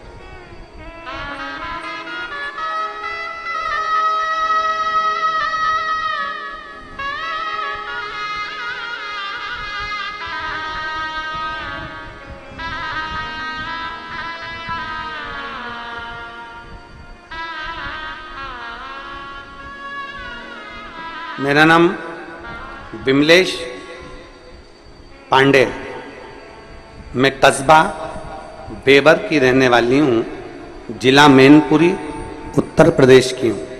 मेरा मोबाइल नंबर ये है, कहीं बैठी हो तो हाथ हिला सकती हैं। मेरा नाम विमलेश पांडे, मैं कस्बा बेबर की रहने वाली हूँ, जिला मैनपुरी उत्तर प्रदेश। कहीं बैठी हैं, हाथ हिलाओ। हाँ ठीक है, दिख गया दिख गया। आ जाओ, एक बेलपत्र लेकर चले जाओ। मेरे पति की आंखों की रोशनी चली गई 2023 में। डॉक्टरों को दिखाते दिखाते कई महीने निकल गए और दोनों आंखों से दिखना बंद हो गया। पूरी की पूरी आंखें चली गई। डॉक्टरों से इलाज करवाया, ऐसा कोई डॉक्टर नहीं छोड़ा बड़े से बड़े हॉस्पिटल का, शहर का, जहां हमने इलाज ना करवाया। और डॉक्टरों ने कहा कि इसमें हमें लगता है कि नसें कुछ चोक हो गई, जिसके कारण बस देखने में नहीं आ रहा। दोनों आंखें चली गई, रोशनी पूरी चली गई, दिखाई देना बंद हो गया। अब करें तो करें क्या? तभी पहली बार आपकी कथा टीवी के माध्यम से श्रवण करी, और श्रवण करने के बाद आपने कहा कि 1 लोटा जल शंकर जी को चढ़ाओ और चढ़ा हुआ जल आचमन करो। हम उस जल को आचमन ना करते हुए हमारे पति की आंखों में कपड़े को गीला कर कर वो आंखों पर लगाना प्रारंभ कर दिया। मंदिर से एक बेलपत्र लेकर आते, उस बेलपत्र को पति को खिला देते, जल पति की दोनों आंखों में पट्टी जैसा लगाना प्रारंभ करा। जब डॉक्टरों ने कह दिया इसका कोई भरोसा नहीं है कि कब आएगी, और हमने फिर भगवान शंकर पर भरोसा करना प्रारंभ करा। 1-1.5 महीने तो आंखें नहीं आई, 2 महीना निकल गए, आंखें नहीं आई। तब हमने शिव के मंदिर जाना नहीं छोड़ा, पशुपति व्रत करना नहीं छोड़ा, और बाबा का क्या गुणगान करूं गुरुदेव। फिर हमने विचार करा कि आंख की रोशनी तो आ ही नहीं रही। फिर हमने अपने पति को लेकर सीहोर कुबेरेश्वर धाम पर आ गए, और अपने पति को लेकर यहाँ कुबेरेश्वर धाम पर आए। यहाँ से हमने रुद्राक्ष मांगा, और रुद्राक्ष लेकर हम चले गए। तांबे के कलश में उसको गलाते, शिव जी को जल चढ़ाते, वो रुद्राक्ष का जल अपने पति को पिलाते और आंखों में लगाना प्रारंभ करा। आज मेरे पति की ये 2024 में आंखें वापिस आ गई। मैं बाबा को धन्यवाद देने के लिए आई हूं। ये शिव तत्व है,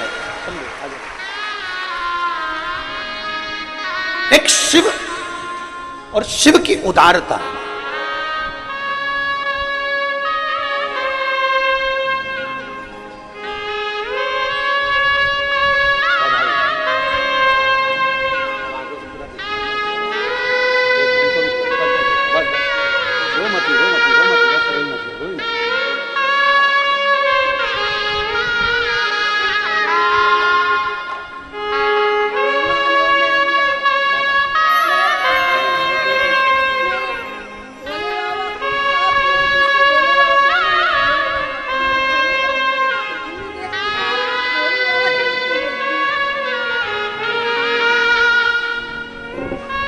शिव तत्व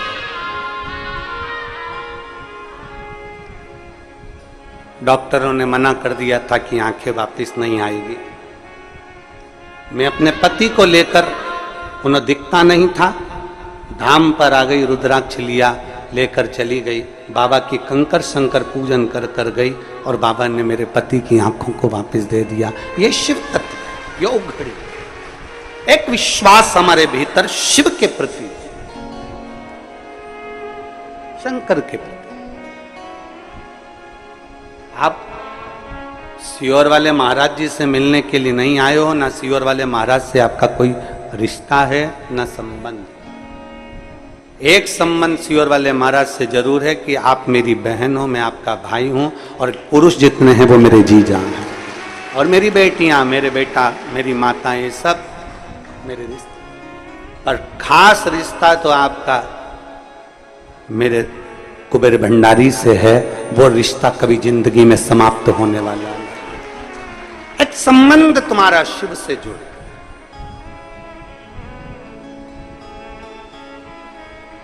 आश्रित हो तो परमात्मा पर हो, किसी दूसरे पर आश्रित नहीं होना। भरोसा करना तो मेरे देवाधिदेव महादेव पर करना, दूसरे पर कभी भरोसा नहीं। इंसान का करा गया भरोसा टूट जाएगा, पर परमात्मा का करा गया हुआ भरोसा कभी जिंदगी में नहीं टूटता। वो भरोसा अजर और अमर रहता है। आपको लगता होगा कि कोई बहुत पैसे वाला है, बहुत करोड़पति है, बहुत धनपति है, बहुत वैभव है उसके पास में, तो बड़ा सुखी होगा। शिव महापुराण की कथा में माता पार्वती जी ने भगवान शंकर से कहा, भोले बाबा आपका और हमारा विवाह हुआ है। एक लड़की जब किसी लड़के से विवाह करती है, शादी करती है, तो उसके मन में बहुत सारी तमन्नाएं होती है, बहुत सारी आस लगी होती है, बहुत आस रहती है उसकी। एक लड़की जब किसी लड़के से विवाह करती है तो उसके मन में यह आस होती है कि बड़ा घर मिलेगा, परिवार मिलेगा, पति अच्छा मिलेगा, सास ससुर अच्छे मिलेंगे, रिश्तेदार नातेदार अच्छे मिलेंगे, मैं जिस घर में ब्याह कर जाऊंगी मां भोजन की कोई कमी नहीं होगी, मेरे रहने के लिए अच्छा कमरा, अच्छा भवन, सब कुछ मिलेगा, बड़ा बंगला, बड़ा महल मिलेगा। पर भोले बाबा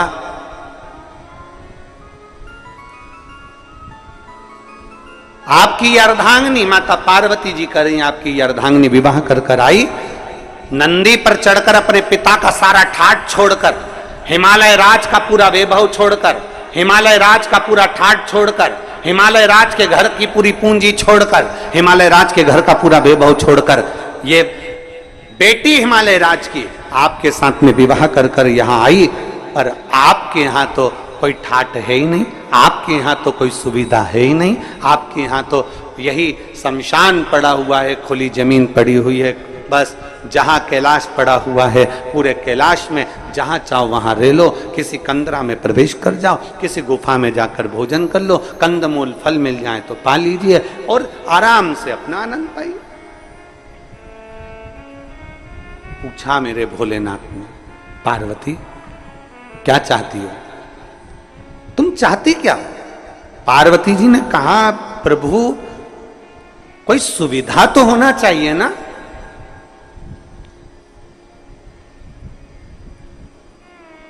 तुम सारे तीर्थ में जाओ, वहां पर बहुत सुविधा देखना, सारे तीर्थों में बहुत सुविधा देखना, एसी का रूम मिल जाए, अच्छा पलंग मिल जाए, अच्छी गादी मिल जाए, अच्छा कमरा मिल जाए, अच्छी व्यवस्था मिल जाए, अच्छा भोजन मिल जाए, अच्छे से अच्छा सामान मिल जाए। हम जब मंदिर में दर्शन करने जाएं तो हमारा वीआईपी दर्शन हो जाए, हम जब पहुँचें तो मंदिरों में हमारा ये आनंदमय कोई आए और हमारा हाथ पकड़कर हमको दर्शन कराए।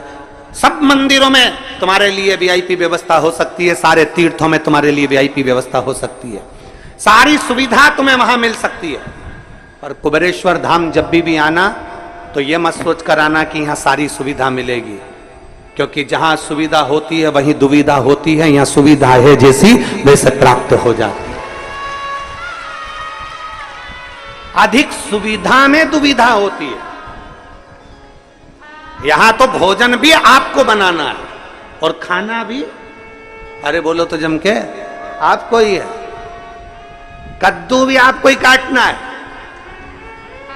और बनाना भी आपको ही है, रोटी भी आपको सेकना है और खाना भी आपको ही है, खिचड़ी भी आपको बनाना है, चावल बीनना भी आपको ही है, सब्जी काटना भी आपको ही है। और अंदर यही होता है, आप में से कई माताएं, कई भाई, कई बहन, कई बेटियां, कई बेटे आते हैं, सेवा करते हैं और कद्दू काट रहे हैं, सब्जी काट रहे हैं, कहीं रोटियां बना रहे हैं, कहीं कोई सेवा कर रहा है, कोई झाड़ू लगा रहा है, कोई मालूम पड़े नुक्ती तल रहा है, कोई मिक्सचर तल रहा है। हमारी भोजनशाला में एक भी हलवाई नहीं है, हमारी भोजनशाला में केवल आप आते हो, भोजन बनाते हो और चले जाते।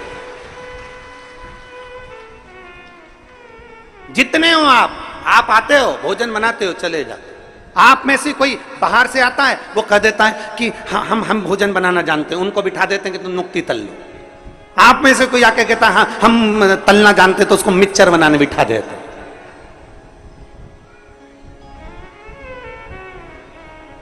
हम तो बाबा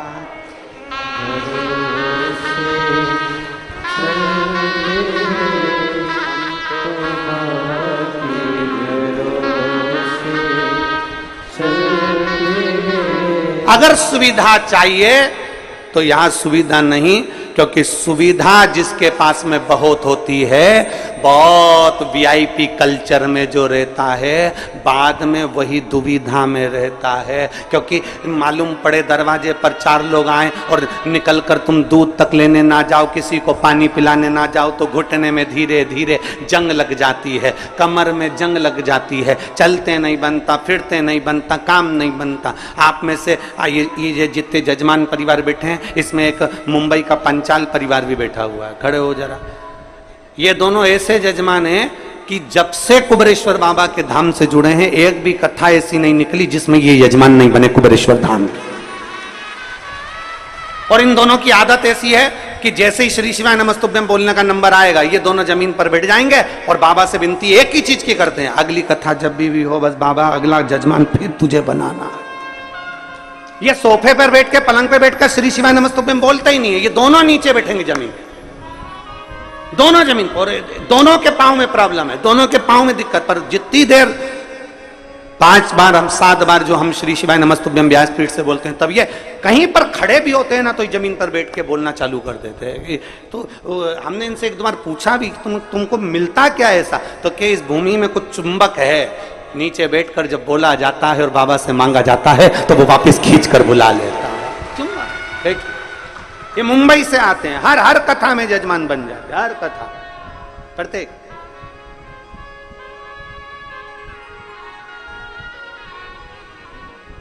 यहां सुविधा नहीं है। जिसको बहुत सारा राजसी ठाट चाहिए हो, तो वो अपने घर से, अगर किसी को लगता हो कि हाँ हमको ये वीआईपी व्यवस्था चाहिए, तो अपने घर से एक बढ़िया गाड़ी तैयार करे, उसमें पूरी व्यवस्था लेकर पहुंचे। पर बाबा के यहाँ पर तो केवल एक चीज मिलती है, यहाँ कंकर और शंकर के सिवा कुछ नहीं मिलेगा।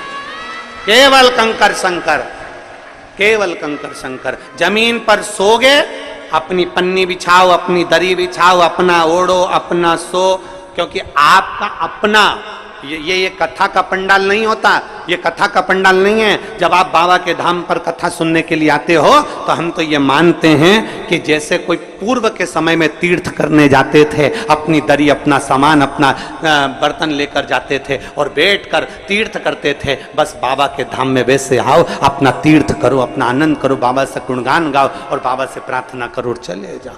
फिर वो धीरे धीरे धीरे धीरे धीरे धीरे तुमको कैसे बुलाएगा, कितने ठाठ से बुलाएगा, ये उसके ऊपर निर्भर कर।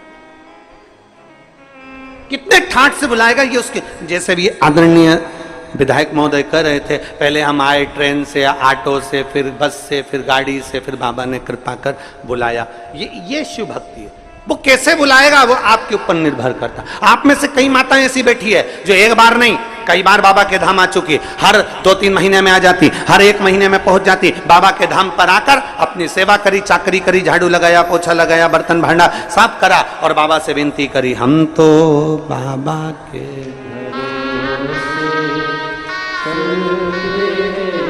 सुविधा में दुविधा। आप जितनी सुविधा में रहोगे उतनी दुविधा में रहोगे, जितनी सुविधा में रहोगे। तुम देखो जितनी सुविधा में तुम रह रहे हो, एसी का रूम, डनलप का गद्दा, वीआईपी ट्रीटमेंट में रह रहे हो, उसके बाद में भी कमर में दर्द है, सारे डॉक्टरों का वीआईपी इलाज चल रहा है, तो भी तकलीफ पे तकलीफ चल रही है। मतलब सुविधा में दुविधा है। और जिसको सुविधा में दुविधा लग रही है, उसको स्मरण करना चाहिए कि आओ बाबा के धाम, थोड़ी मेहनत करो, थोड़ा परिश्रम करो, नहीं ना। और जब हम बाबा के धाम में आकर थोड़ा सा परिश्रम करते हैं, बाबा से अपने दिल की बात कहीं बैठकर 108 बार श्री शिवा नमस्तुभ्यम जब हम कहते हैं, बाबा उसको स्वीकार कर लेता। एक पत्र है,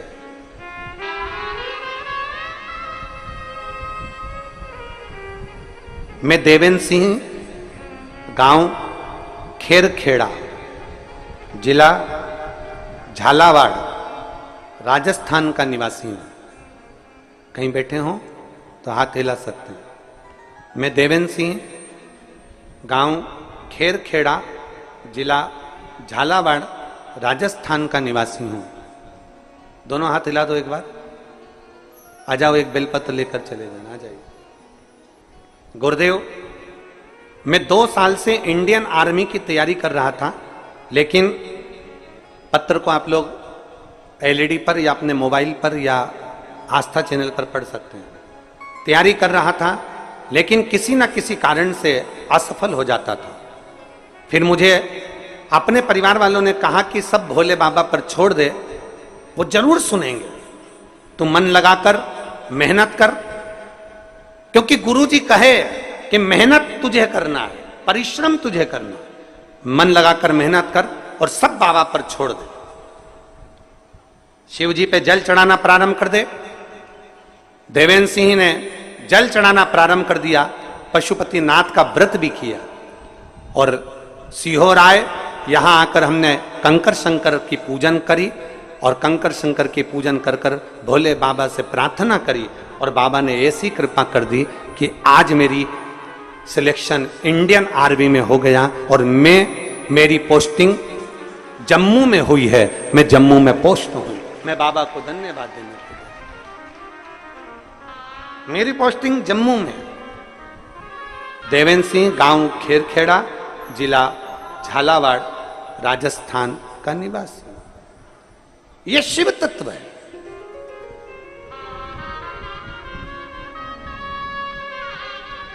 बस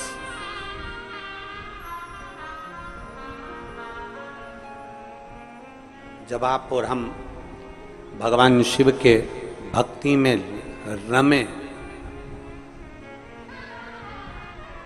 जब आप और हम भगवान शंकर की अविरल भक्ति में रमे, जो महापुराण की कथा कहती है, उस समय पर हमारे भीतर, हमारे मन में संशय नहीं होना चाहिए। इस पत्र में लिखा कि मेरे परिवार वालों ने मुझसे कहा कि शिव पर छोड़ दे, मेहनत पूरी करना, परिश्रम पूरा करना। मेहनत पूरी कर, परिश्रम पूरा कर। कहा गुरुजी बोलते हैं कि मेहनत में पीछे नहीं हटना है, मतलब मेहनत तो आपको डपट के करना पड़ेगी। और फिर निवेदन है जो हमने परसों की कथा में कहा था, खांसी हमें चली है तो खांसना हमें पड़ेगा, छींक हमें आई है तो छींकना हमें पड़ेगा, कष्ट हमें आया है तो भोगना हमें पड़ेगा। उसी तरह आपको अगर दुख है तो मेरे बाबा का गुणगान भी आपको करना पड़ेगा, आपकी मेहनत के साथ करना पड़ेगा, आपके परिश्रम के साथ।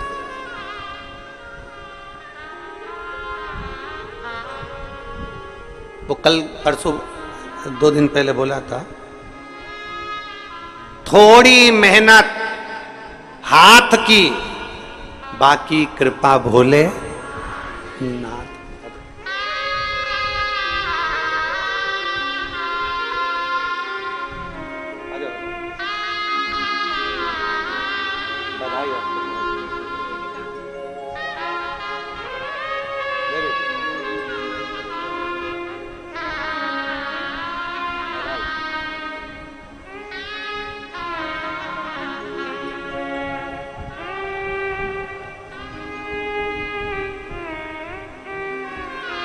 एक शिव के प्रति भरोसा, थोड़ी मेहनत हाथ की, बाकी कृपा भोले नाथ। मेहनत करो, परिश्रम करो, पीछे नहीं हटना। कोई तुमसे कह दे कि तेरे बस का नहीं है, कोई तुमसे कह दे कि तू नहीं कर सकता, कोई कह दे तुमसे कि तेरी गवर्नमेंट जॉब नहीं लगेगी, कोई तुमसे कह दे कि तेरा इंटरव्यू में तू पास नहीं होगा, कोई तुमसे कह दे कि तू इस सब्जेक्ट में नहीं निकल सकता, कोई तुमसे कह दे कि तू सीए नहीं बन सकता, तब उसको एक बार शिव महापुराण की कथा सुनने का मौका देना और उससे कहना कि इतनी मेहनत कर, दुनिया की चुनौती को अपने दिल में रख और चुनौती को दिल में रखकर उसको उस मेहनत के बल पर आगे बढ़कर नौकरी लगाकर अपनी मेहनत कर। कैसे नहीं होगा जी, कैसे नहीं? हार किसकी होती है? जो मेहनत ही नहीं करता। हार किसकी है? जो मेहनत ही नहीं करता। दुकान खोल कर बैठ गया, उसके बाद मन ही नहीं लग रहा क्योंकि इसमें व्यापार अच्छा नहीं चलेगा, व्यापार अच्छा नहीं चल रहा, व्यापार अच्छा नहीं चल रहा, क्योंकि तेरी रुचि नहीं है ना, तो उसमें संघर्ष ही नहीं कर रहा, तो उसमें मेहनत ही नहीं कर रहा।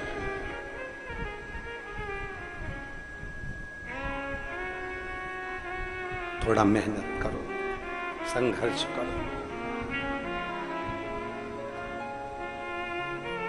आपका संघर्ष, आपकी मेहनत आपको कभी पीछे नहीं हटने देगी। थोड़ी मेहनत हाथ की, बाकी कृपा भोले नाथ की। बस वो मेहनत, वो संघर्ष आपका, वो मेहनत आपकी।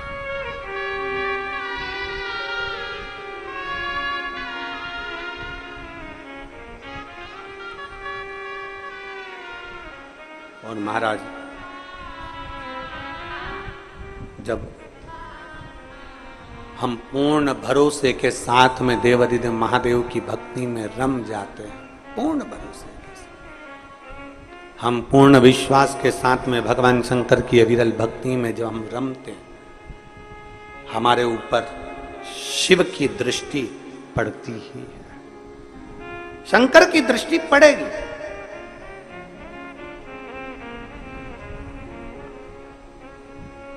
आप इतनी सारी माताएं बैठी हैं, आपके साथ अगर कोई बच्चा आया होगा ना, वो बच्चा जहां खेल रहा होगा ना, माँ कथा भी सुन रही होगी ना, तो उसका ध्यान अपने बच्चे पर जरूर होगा। बोलो तो जरा सही है कि गलत है? बच्चा अगर खेल रहा होगा तो माँ का ध्यान अपने बच्चे पर जरूर है। बच्चा कहां है? माँ का ध्यान उस पर है।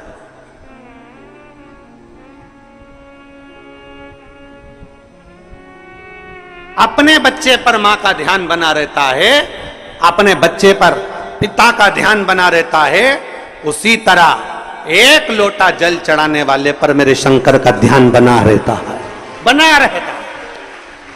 आप शिव के मंदिर में एक लोटा जल चढ़ाने जा रहे हो, शंकर का ध्यान आप पर है, भगवान शंकर का ध्यान आप पर। आप शिव कथा सुन रहे हो, भगवान शंकर का ध्यान आप पर है। सबसे बड़ी भक्ति कौन सी है? मां शबरी अम्बा ने पूछ लिया राम जी से, नवदा भक्ति में सर्वश्रेष्ठ भक्ति कौन सी? नवदा भक्ति में सबसे प्रबल भक्ति कौन सी? नवदा भक्ति में सबसे श्रेष्ठ भक्ति कौन सी है? तो भगवान राम ने कह दिया श्रवणम। नवदा भक्ति में सबसे बड़ी भक्ति है भगवान की कथा को सुनना। जब हम कथा सुनते हैं, परमात्मा कानों के रास्ते से दिल में जाकर बैठ जाता है, हमारा विश्वास पक्का हो जाता है और हमारा दुख अपने आप मिट जाता है। श्रवणम सबसे प्रबल भक्ति है, श्रवणम सारी भक्तियों में श्रेष्ठ भक्ति है। श्रवण करना, सुन लेना। और आज के जमाने में सुनने का ही तो आदत नहीं है महाराज।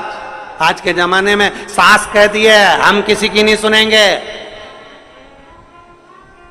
बहू कह देती है हम भी किसी की नहीं सुनेंगे, बेटा कह देता है मैं किसी की नहीं सुनूंगा, बाप कह देता है मैं किसी की नहीं सुनूंगा, भाई कह देता है मैं किसी की नहीं सुनूंगा, पोता पोती कह देते हैं हम किसी की नहीं सुनेंगे। तो क्या सीओर वाला महाराज सुनेगा?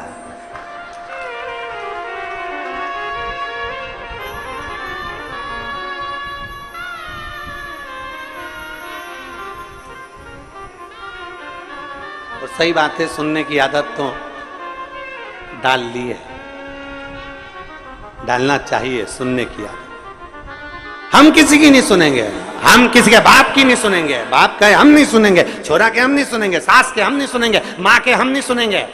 कल की आई हम तेरी सुनेंगे, और सास के मैं किसी की नहीं सुनूं, बेटा के मैं नहीं सुनूं, पोता के मैं नहीं सुनूं, पोती के मैं नहीं सुनूं, कौन सुनेगा? आज के समय में कोई सुनना नहीं चाहता। तो यहाँ राम जी कह रहे हैं सबरी अम्बा को सर्वप्रथम भक्ति, सबसे श्रेष्ठ भक्ति, सारी भक्तियों में श्रेष्ठ भक्ति है श्रवणम, कथा को सुनना, बातों को सुनना, श्रवण करना और अपने अंदर उतारना। ये श्रेष्ठ भक्ति है। जिसने कथा को सुनना प्रारंभ कर दिया, जिसने कथा में दिल लगाना प्रारंभ कर दिया, कथा को सुनते सुनते उसके अंदर विश्वास पक्का हो गया, तो उसके अंदर इतना विल पावर आ जाता है, इतना बल आ जाता है कि वो आखिरी में जीत ही जाता है, वो हारता नहीं।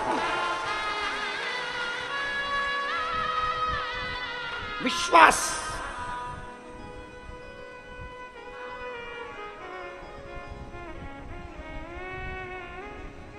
सुनो, और बहुत अच्छा लगता है। देखिए, सुनने में जो सुख है ना, वो कहीं सुख नहीं है। श्रवण करने अंदर विश्वास की जागृतता उत्पन्न होती है। और हम तो साधुवाद देते हैं। कई कई कथाएं जब कहीं जाते हैं, कोई बुलाता है और वहां जब कथाओं में पहुंचते हैं तो इतना शोरगुल होता है, उस कथाओं में इतना शोरगुल होता है। जब कोई बुलाता है हम कथा में जाएं तो इतना शोरगुल होता है। पर आप लोगों को मैं नमन करता हूं कि लाखों की भीड़ आती है। अभी भी देख लो, 1 2 3 पंडाल खच भरे, उसके बाद भी एक सुई भी गिर जाए तो मालूम पड़ जाए, इतने साइलेंट होकर आप लोग कथा को श्रवण करते,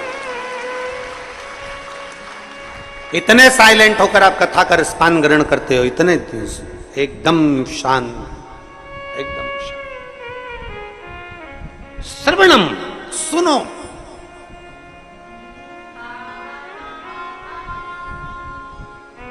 जितना सुन सकते हो सुनो। जब आप सावन के महीने में 2 लोटा जल महादेव जी को चढ़ाने के लिए जाओ, तब 3 चीजें अपने अंदर धारण करना।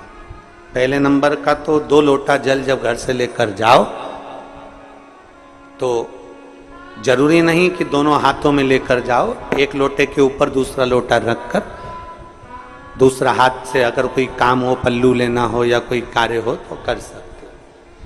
नहीं तो तुम 2 लोटा हाथ में रख लो और पल्लू डाल देना सिर पे, जरा सिर पे पल्लू। अब वो तुम्हारा लोटा हाथ में, वो बेचारा वो भेरू पल्लू रख। ठीक है, थोड़ा और खींचो ये बाजू का, तो पल्लू वो भेरू ने और खींचा है। ठीक है, ये पल्लू हमारा मुंडा में दे दो। अब ठीक है,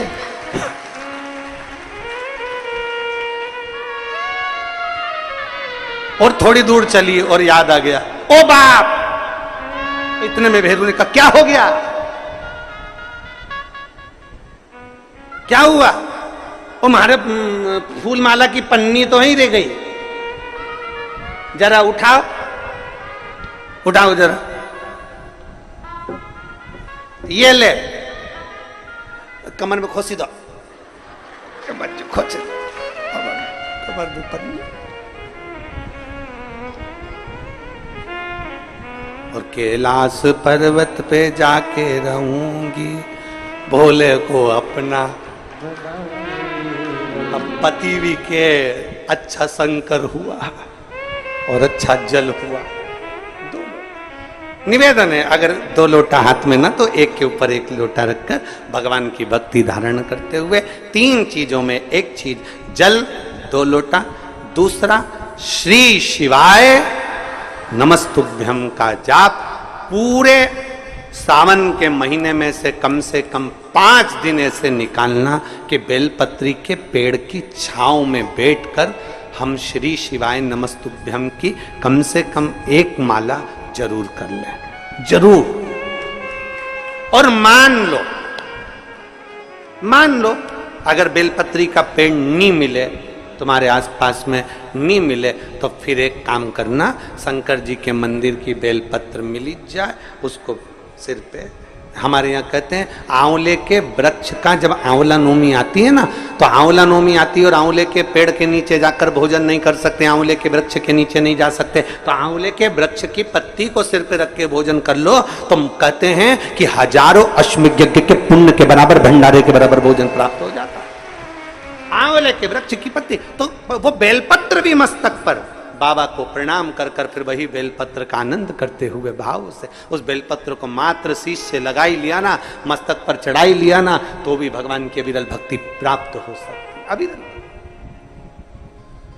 और मान लो बेलपत्र भी ना मिले तो बेलपत्री के वृक्ष की थोड़ी सी मिट्टी अपने मस्तिष्क पर लगाकर मस्तक पर चढ़ाकर भी हम जाप कर सकते।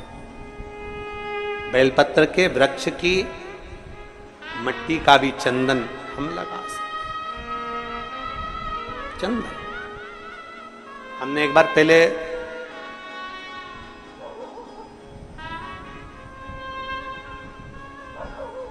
(2019) में एक बात कही थी, आपके स्मरण में है कि नहीं वो पता नहीं हमको, पर हमने कहा था कि मान लो यदि कोई बहुत ज्यादा कार्य अटक रहा हो, बहुत ज्यादा कार्य अगर अड़ रहा हो, तो बेलपत्री के वृक्ष के नीचे की मिट्टी का भी अगर तिलक रोज लगाकर आप अपने कार्य के प्रति जाओगे तो 15 या 20 दिन में या 1 महीने में वो कार्य पूर्ण होता ही है। बेलपत्री के वृक्ष की मिट्टी चंदन के बराबर, चंदन। 3 कार्य में से एक कार्य बाबा को 2 लोटा जल, दूसरा कार्य बेलपत्री के वृक्ष के नीचे बैठकर भगवान शिव की मंत्र जाप करना, और तीसरा कार्य सावन के महीने में प्रयास करना कि एक वृक्ष बेलपत्री का जरूर लगाना जो वृक्ष बढ़ सके और आने वाली पीढ़ी के लिए आनंद करे। बेलपत्र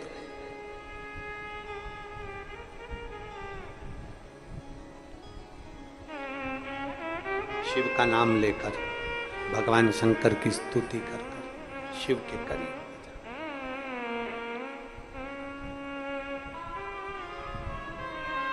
शिव को समर्पित कर,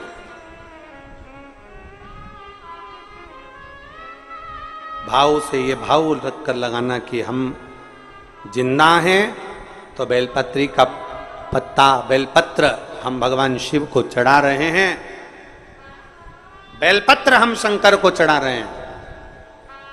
जब हम नहीं रहेंगे तब वो बेलपत्र का पौधा जब बड़ा हो जाएगा तो उस बेलपत्र को कोई शिव पर चढ़ाएगा। हमारे मरने के बाद भी हमारी बेलपत्र शंकर को चढ़ती रहेगी और हमारा कल्याण होता रहेगा। समर्पित करो।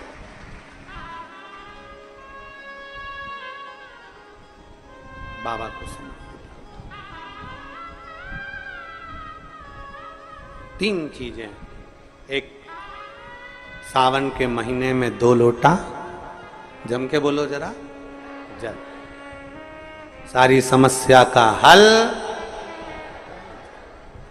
दूसरा, बेलपत्र के वृक्ष के नीचे श्री शिवाय नमस्तुभ्यम, या पंचाक्षर मंत्र नमः शिवाय, या षडाक्षर मंत्र ओम नमः शिवाय। परंतु पुरुष और स्त्री दोनों पंचाक्षर और षडाक्षर मंत्र को जरा समझना। अगर पुरुष नमः शिवाय ओम नमः शिवाय मंत्र का जाप कर रहा है तो पुरुष सीधे चालू करेगा षडाक्षर मंत्र से, ओम नमः शिवाय ओम नमः शिवाय। पर स्त्री जब भी मंत्र का जाप करेगी तो पंचाक्षर से चालू कर कर षडाक्षर पर पहुंचेगी। कहां से चालू करेगी? हमने पहले भी कथा में बताया। कहां से?